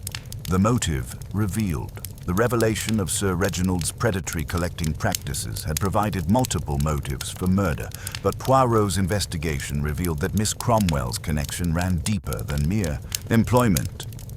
Hidden among Sir Reginald's private papers was correspondence revealing that her previous position had been with the Ashworth family, Felix Ashworth's relatives, whose financial ruin had been orchestrated by Sir Reginald's systematic exploitation. She watched her former employers destroyed by Sir Reginald's methods, Poirot explained. Then, needing employment, she was forced to work for the very man who had caused their downfall. For years, she maintained perfect efficiency while witnessing his continued predation, his pleasure in others' misfortune. The psychological pressure must have been extraordinary. The hidden clue. But the true hidden clue, mon ami, Poirot said, producing a small velvet pouch from his pocket, lies not in what we have found, but in what we have failed to observe. This pouch contained Sir Reginald's winding key, the murder weapon. Yet observe its condition. He opened the pouch to reveal the brass key, now gleaming with fresh polish. Someone cleaned this key after the murder, removing all traces of the poison while leaving it in perfect condition. Such attention to detail, such compulsive need for order even in the aftermath of murder. This is the signature of someone for whom efficiency and organization are not merely habits, but psychological necessities. Final preparations. As evening approached, Poirot made his final arrangements for the confrontation that would bring our long investigation to its conclusion. The drawing room was prepared with mathematical precision, each chair positioned to create maximum psychological impact when the truth was finally revealed. "Tomorrow evening," he announced to the assembled household, "we gather for the final time. I will then reveal not only the identity of Sir Reginald's murderer, but the extraordinary web of deception that has protected them throughout our investigation. The clock that struck murder will finally strike justice." The effect was immediate and devastating. Miss Cromwell's perfect composure showed its first crack, a minute tightening around her eyes, an almost imperceptible adjustment of her already perfect posture. For someone trained to observe human behavior under stress, it was as revealing as a confession. The web complete. As our suspects dispersed to face what might be their final night of uncertainty, Poirot reflected on the psychological complexity of the crime they had unraveled. The murderer believed they had created the perfect deception, using Dr. Vance's legitimate grievances as misdirection, Timothy's inheritance as false motive, even the clock's impossible chimes as distraction from the simple truth of poisoned brass and calculated timing. But they underestimated the power of systematic observation, the ability of the little gray cells to arrange facts into their proper pattern. Tomorrow we shall see how even the most perfectly organized crime cannot withstand the piercing light of methodical investigation. The hidden clue had been found. Not in any single piece of physical evidence, but in the pattern of compulsive organization that marked every aspect of the crime. From the systematic practice with poisoned keys to the careful staging of false evidence, from the psychological manipulation of witness testimony to the meticulous cleanup afterward, every element bore the signature of a mind that could not commit murder without making it as perfectly efficient as everything else in their carefully ordered world. The stage was set for revelations that would expose not merely a murderer, but the psychological pressures that had transformed loyalty into hatred, efficiency into lethality, and the perfect secretary into the perfect killer. The clock was indeed preparing to strike its final, devastating hour. The drawing room of Ashworth House had been transformed into a theater of judgment, its elegant furnishings arranged with Poirot's characteristic mathematical precision. Each chair positioned to maximize psychological impact, each lamp adjusted to cast light where truth would soon be illuminated.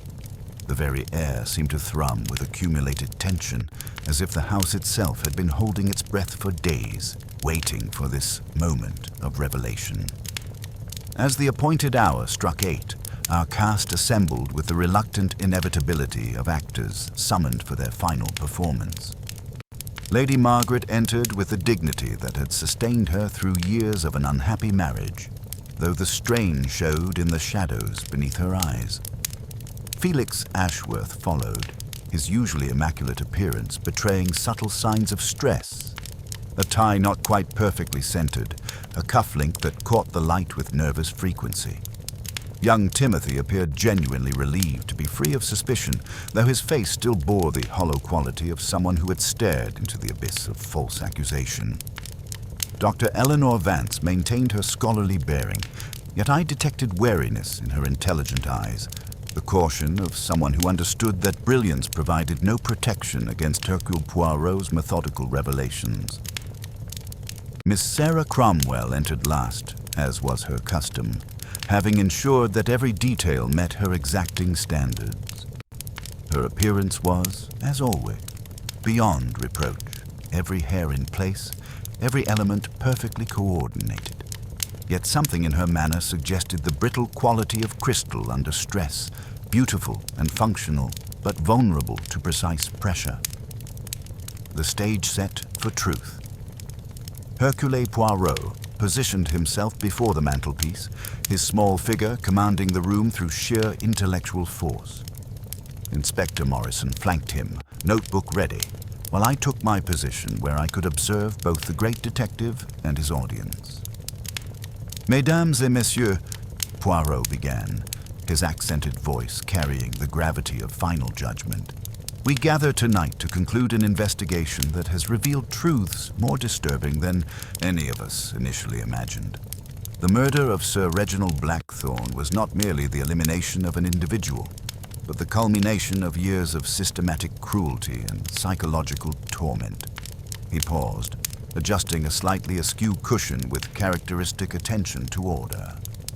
From the beginning, this case has been defined by precision. The precision of a timepiece, the precision of a poisoner, and the precision of a mind that could orchestrate deception with clockwork accuracy. The method revealed. Let us first examine the mechanism by which Sir Reginald met his death, Poirot continued, producing the velvet pouch containing the fatal brass key. The weapon was this key, treated with a sophisticated mixture of concentrated digitalis, oil of wintergreen, and metallic binding agent. The poison was embedded within microscopic scratches that followed the brass's natural grain, ensuring maximum absorption while remaining virtually invisible. He opened the pouch to reveal the gleaming key, now polished to perfection. The technique required extensive knowledge of restoration chemistry, specifically methods taught in Swiss workshops for optimal chemical adhesion. This was not amateur experimentation, but professional craftsmanship applied to murderous purpose. Dr. Vance shifted uncomfortably. Such knowledge exists in many forms. Indeed, Doctor. But observe this crucial detail. Poirot produced his magnifying glass. The scratches follow the specific pattern taught in continental restoration schools. Moreover, the timing was calculated with mathematical precision. Sir Reginald's habit recorded in his own hand. Habit 1027. Provided the murderer with the exact moment when death would be delivered. The psychological masterstroke. But the true genius lay not merely in the poison's application, but in the psychological manipulation that followed, Poirot explained, moving to the empty space where the long case clock had stood. The murderer understood that human perception, when confronted with the impossible, seeks rational explanation even when such explanation requires distorting reality. He gestured toward the assembled witnesses. 7 people stood in this room, listening to the same clock, yet reported hearing different numbers of chimes. This was not mechanical malfunction, but deliberate psychological manipulation. The acrid odor from the study, oil of wintergreen volatilizing as Sir Reginald handled the poisoned key, began drifting into the drawing room precisely as the clock commenced its melody. Lady Margaret's eyes widened with understanding. The distraction, the unexpected smell disrupted our concentration just as we were counting. Exactement, madame. The impossible 13th chime existed only in confused perception, providing temporal impossibility that would focus investigation on mechanical rather than human causes. Eliminating the innocent Poirot's methodical gaze moved across each face. Dr. Vance, your motive was powerful. The systematic exploitation of your father leading to his ruin and death. Your knowledge of restoration chemistry and Swiss clock-making techniques provided means for both poison and tampering. Yet you lacked intimate knowledge of Sir Reginald's precise evening ritual, and your desperate attempts to destroy evidence this week revealed someone reacting to being framed, not covering original tracks. Dr. Vance's relief was palpable as suspicion moved away from her. Monsieur Ashworth, your financial ruin through the partnership dissolution provided clear motive.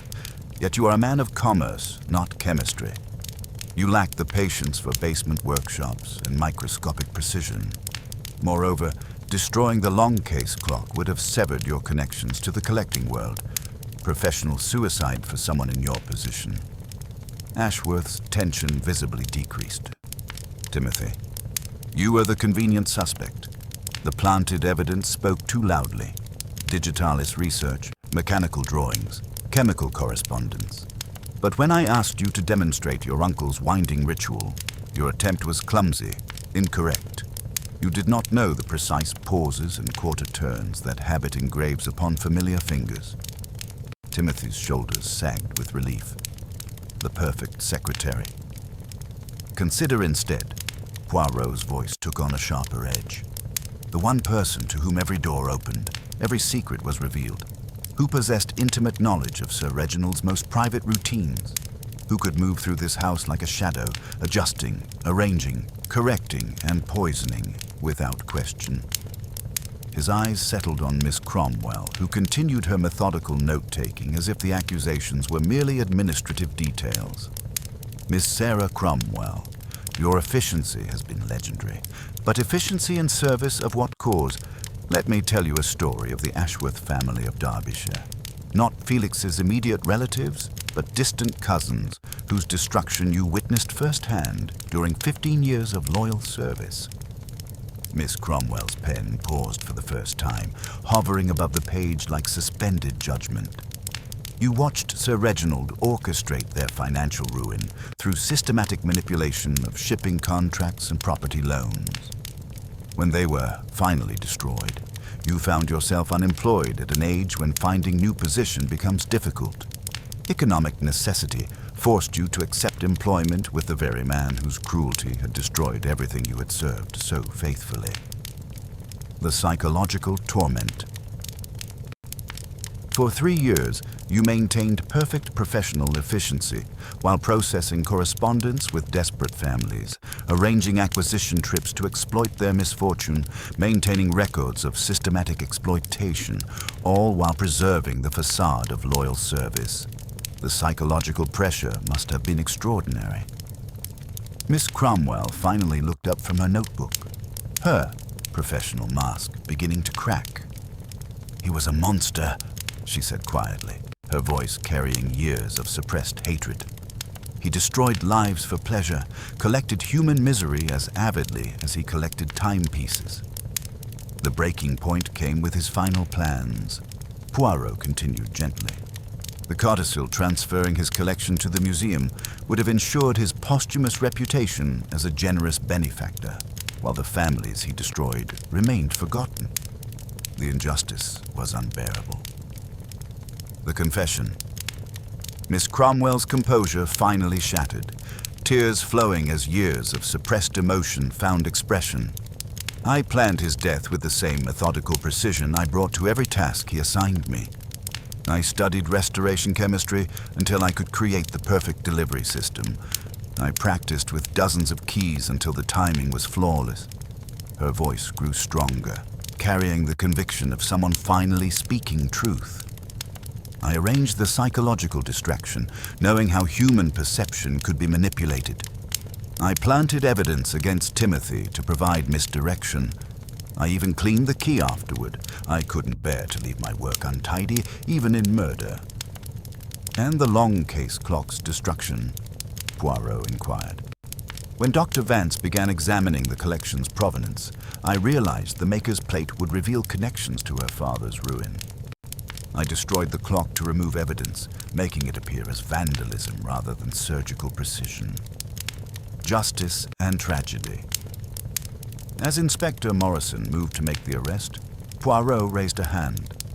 There remains one final element to this tragedy. Miss Cromwell's crime was not merely murder, but the destruction of her own soul through the pursuit of justice by unjust means. She became what she despised, someone who used knowledge and position to destroy another human being. Miss Cromwell nodded through her tears. I wanted him to die as he had lived, through the precise application of knowledge and timing. But in achieving that precision, I lost everything that had made me different from him. The denouement.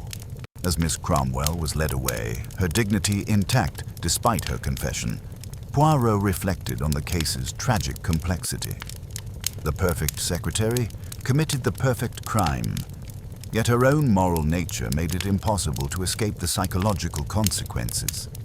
She sought to restore order to a world corrupted by systematic cruelty, but in doing so, she introduced the greatest disorder of all, the murder of another human being. The drawing room fell silent except for the gentle ticking of the mantel clock, its steady rhythm a reminder that time, unlike human justice, continues its inexorable march regardless of our attempts to control it. The clock struck murder, Poirot concluded, but it also struck a deeper truth about the corrupting power of unchecked evil and the tragic cost of seeking justice through injustice. In solving the mystery of Sir Reginald's death, we have revealed the even greater mystery of how good people can be driven to commit terrible acts when confronted with unbearable moral pressure. The final gathering had concluded, but its revelations would linger long after the last tick of the last timepiece in that house of temporal deception and human tragedy. Justice had been served, but at a cost that reminded us all that in the world of crime and punishment, there are rarely any true victors, only varying degrees of loss, measured out with the precision of a clockmaker's art.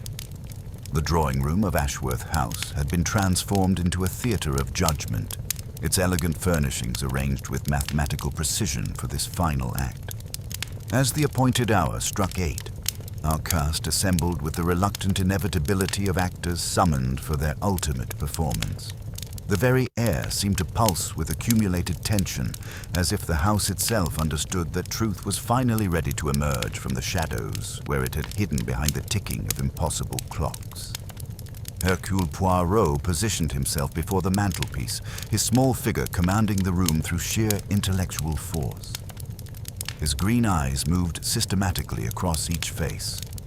Lady Margaret with her dignified composure, Felix Ashworth adjusting his cufflink in that familiar, nervous gesture, young Timothy bearing the hollow look of false accusation, Dr. Eleanor Vance maintaining scholarly wariness, and Miss Sarah Cromwell, impeccable as always, her notebook ready to record even her own condemnation.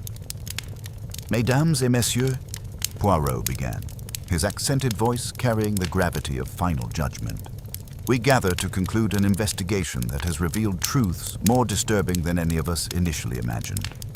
The murder of Sir Reginald Blackthorne was not merely the elimination of an individual, but the culmination of years of systematic cruelty and psychological torment. The impossible made possible. From the beginning, this case has been defined by an impossibility, a clock that struck 13, announcing a death that seemed to defy time itself. Yet the little gray cells, they do not accept impossibility. They demand explanation.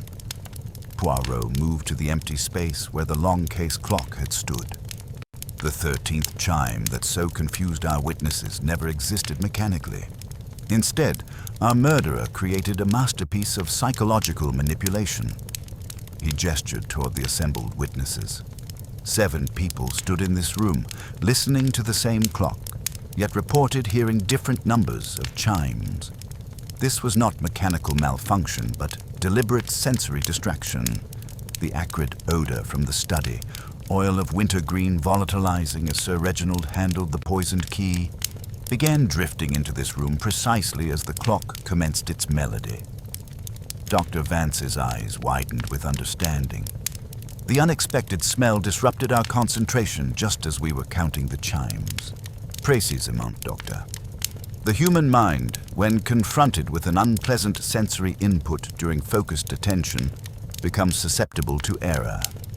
The impossible 13th chime existed only in confused perception, providing temporal impossibility that would focus investigation on mechanical rather than human causes. The method revealed. Poirot produced the velvet pouch containing the fatal brass key.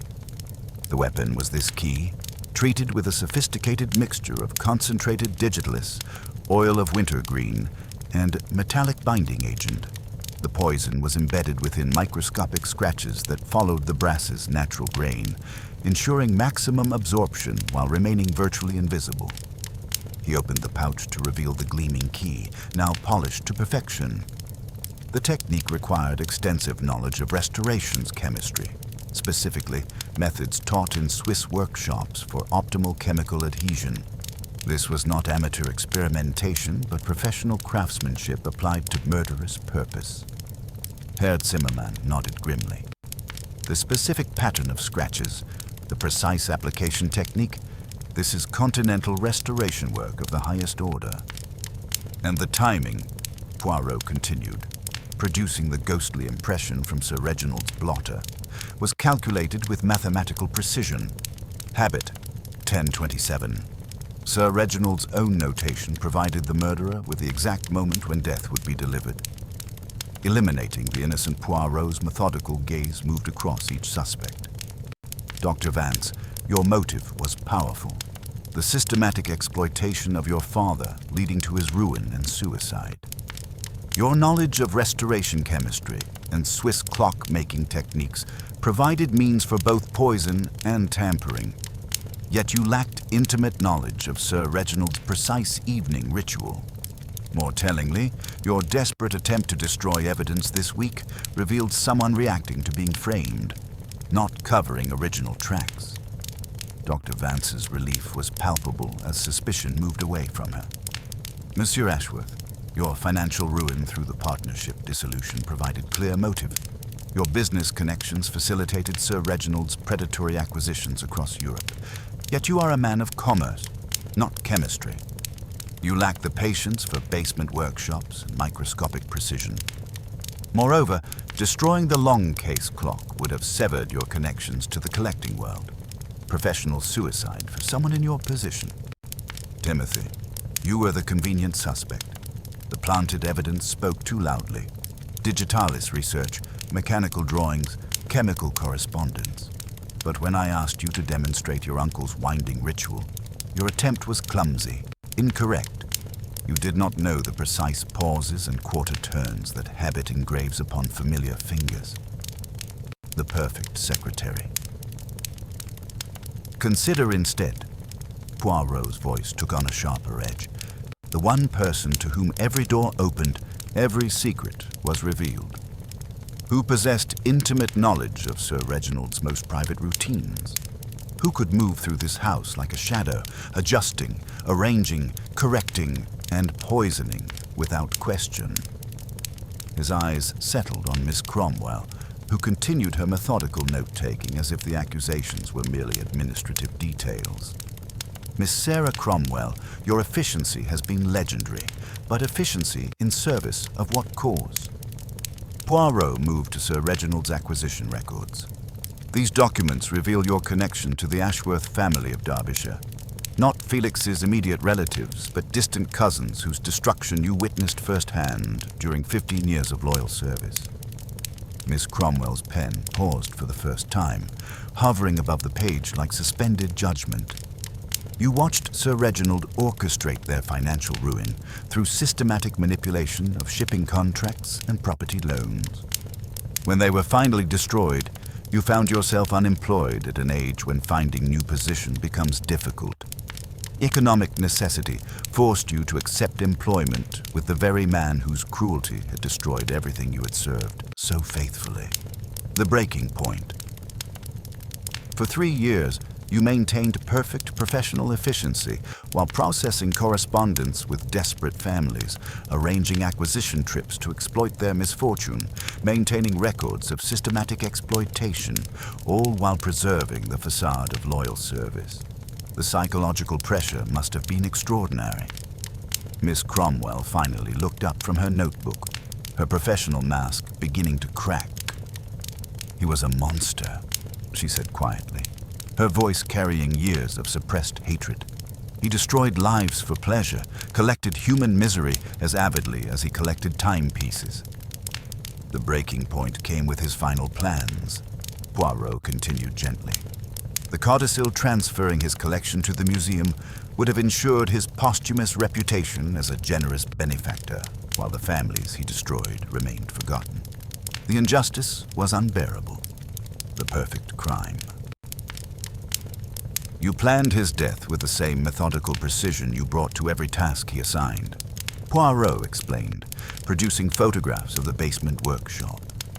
Months of preparation, studying restoration chemistry, practicing with dozens of keys, mastering techniques taught only in Swiss workshops.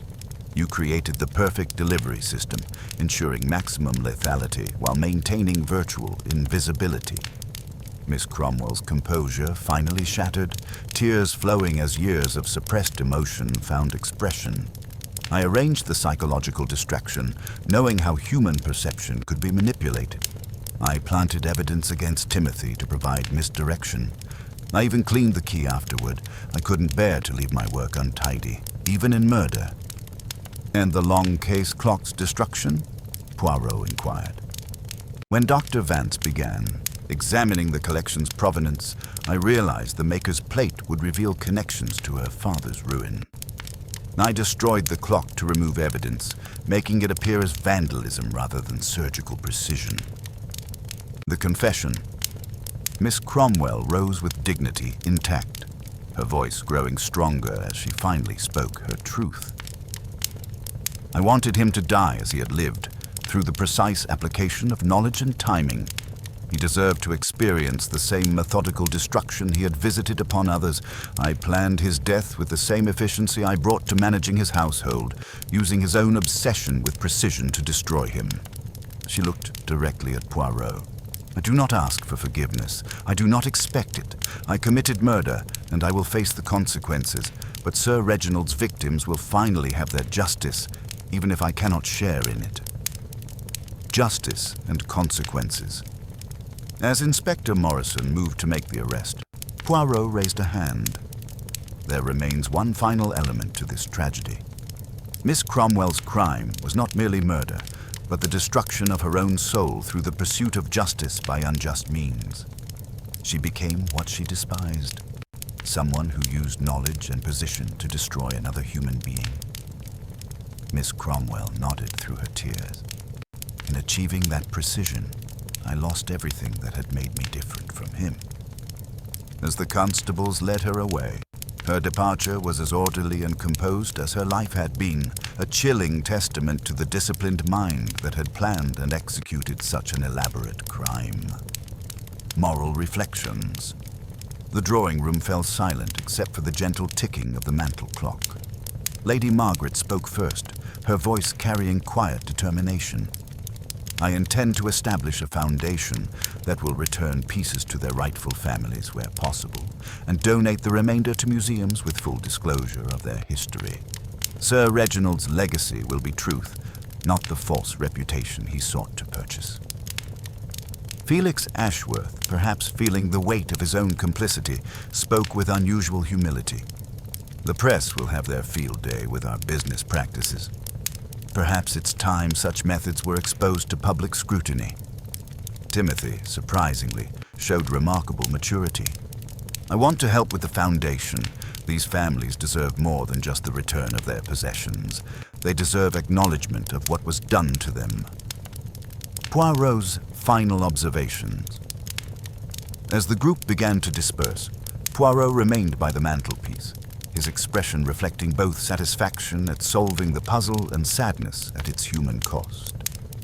"Mon ami," he said to me quietly, "this case has reminded me that the greatest mysteries are not mechanical, but moral.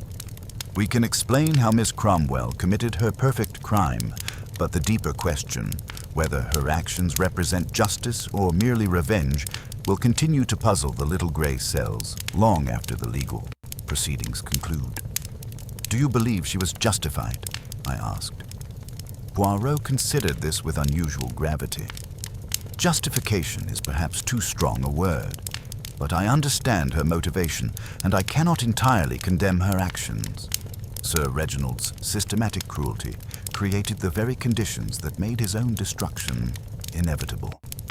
In seeking to control time itself through his precise routines and mechanical obsessions, he forgot that human patience, like any spring wound too tightly, will eventually break with devastating force." The clock's final chime. As we prepared to leave Ashworth House forever, Poirot paused at the threshold, looking back at the room where so many timepieces continued their steady rhythm. "The clock struck murder," he reflected, "but in its final chime, it also struck a deeper truth about the corrupting power of unchecked evil and the tragic cost of seeking justice through injustice.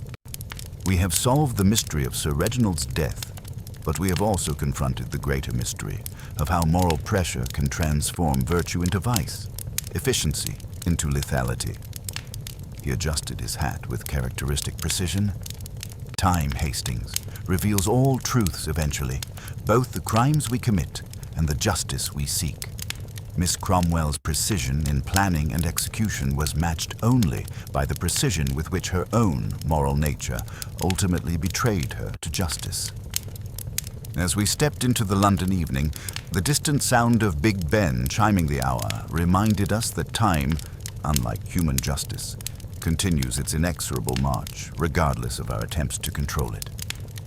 The clock had indeed struck murder, but it had also struck something deeper, a recognition that in the complex machinery of human justice, the smallest gear can sometimes drive the greatest change, and that truth, like time itself, moves forward with inexorable precision toward revelations that illuminate both the darkness and the light within the human soul. The case was closed, but its lessons would tick on forever, measured out with the precision of a master clockmaker's art. The departure of Miss Sarah Cromwell from Ashworth House was conducted with the same methodical precision that had characterized every aspect of her professional life. Led away by Inspector Morrison and his constables, she walked with an eerie composure, her back straight and her head held high. There were no outbursts, no desperate pleas for mercy, only the quiet dignity of a woman who had, by her own admission, committed a terrible act, but had done so with a clear, albeit warped, sense of moral purpose. As the police van disappeared into the London fog, the drawing room seemed to deflate, leaving behind a silence heavier than any that had preceded it. The remaining occupants of Ashworth House looked at each other with the hollow expressions of people who had witnessed the complete unraveling of their carefully ordered world. The legal reckoning, the wheels of justice, once set in motion, moved with their own inexorable precision. Miss Cromwell's arraignment took place within the week, conducted with the formal dignity that marks the British legal system at its most solemn. She appeared in the dock with the same composed efficiency that had characterized her professional life, her full confession having eliminated any need for elaborate legal maneuvering. Her solicitor, Mr. Pemberton, crafted a defense that acknowledged guilt while seeking to illuminate the extraordinary circumstances that had driven his client to murder.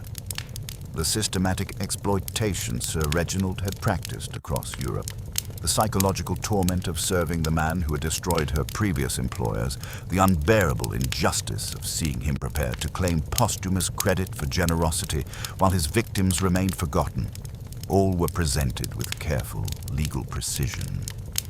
The judge, Mr. Justice Whitmore, acknowledged these mitigating circumstances while emphasizing that personal grievances, however justified, could not excuse premeditated murder. The defendant's actions, he pronounced with grave authority, while understandable in their motivation, represent a fundamental violation of the social contract that binds civilized society. Justice achieved through murder is not justice at all, but revenge disguised in moral clothing. The sentence was life imprisonment, though the judge's remarks suggested that the extraordinary circumstances might eventually warrant consideration for clemency after a substantial period of incarceration. Individual reckonings. Lady Margaret was the first to break the stunned silence that followed the trial's conclusion, her voice quiet but burning with newfound resolve. "The foundation will be established immediately," she announced to the assembled household. "Sir Reginald's collection will be meticulously catalogued, its provenance fully investigated. Where pieces can be returned to their rightful families, they will be. The remainder will be donated to museums, but with full, unvarnished disclosure of how they were acquired. His legacy will be truth, not the false reputation he sought to purchase." Felix Ashworth, his earlier bravado entirely evaporated, spoke with uncharacteristic humility. "The press will have their field day with our business practices," he conceded, his voice heavy with the weight of impending disgrace. "Perhaps it is long overdue. I facilitated Reginald's methods, profited from them. I will cooperate fully with any investigation into the partnership's dealings, even if it means my own ruin." Young Timothy, transformed by his brush with false accusation, stood taller than he had in years.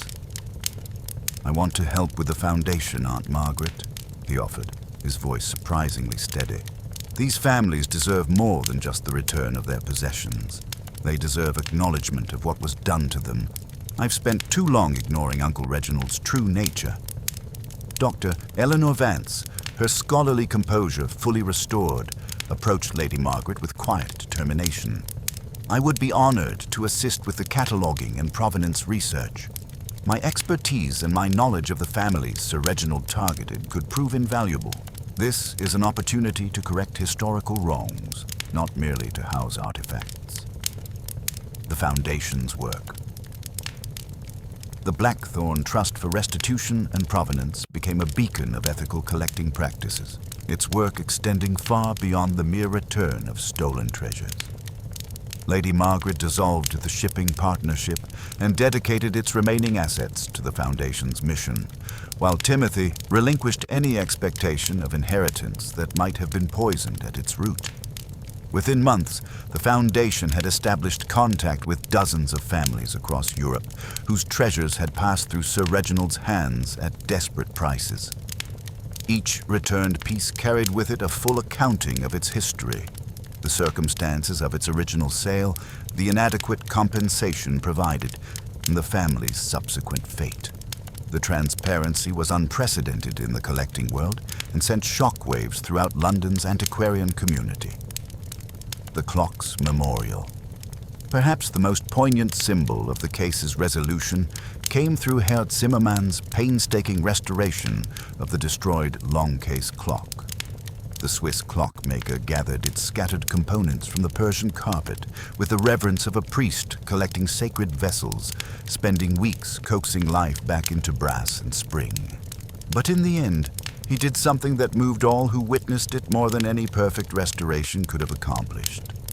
He left a single wheel deliberately unrepaired, its tiny tooth filed just enough to create a barely perceptible irregularity.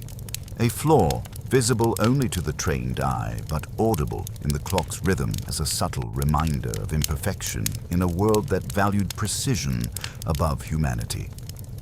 In the base of the rebuilt case, he set the recovered maker's plate with a second inscription.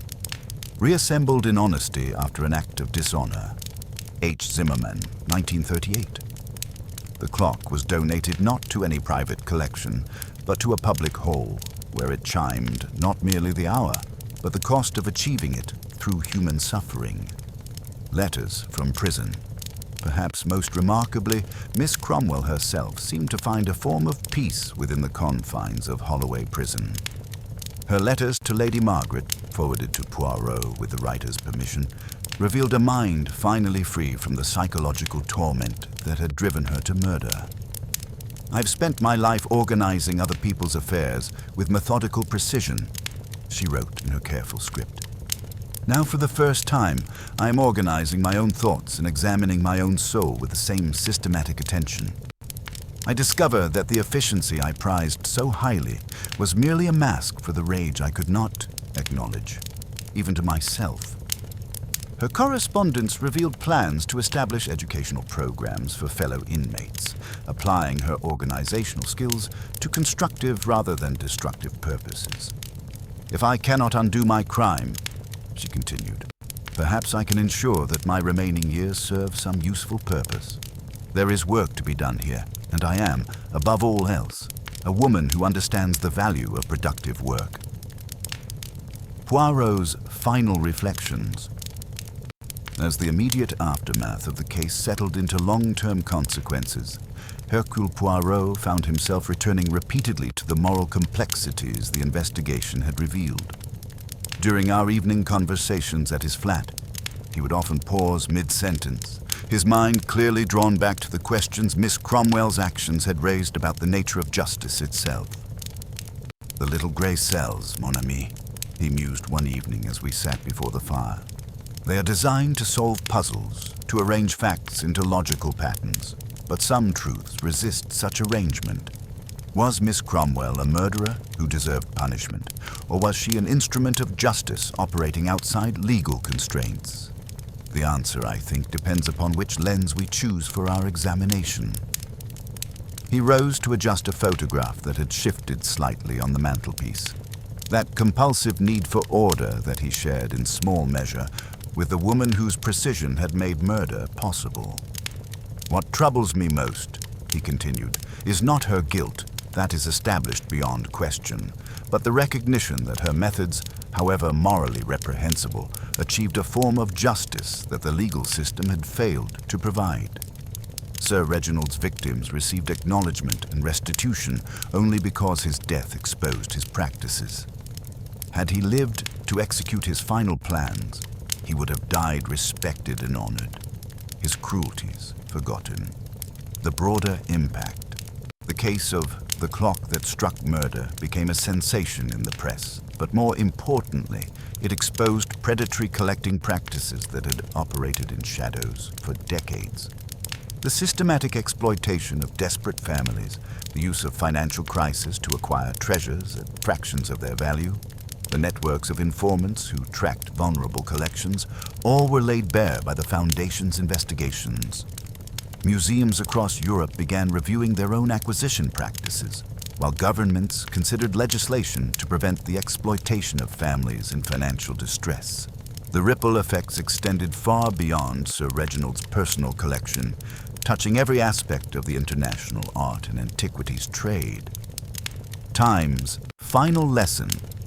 As I prepared to conclude this account of our extraordinary case, I reflected on the lessons it had taught about the nature of time, justice, and human moral complexity.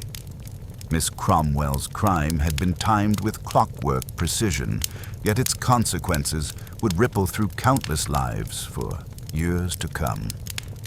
The timepieces in Sir Reginald's collection, now being systematically returned to their rightful owners, carried with them stories of human resilience and moral complexity that no mechanical precision could fully measure.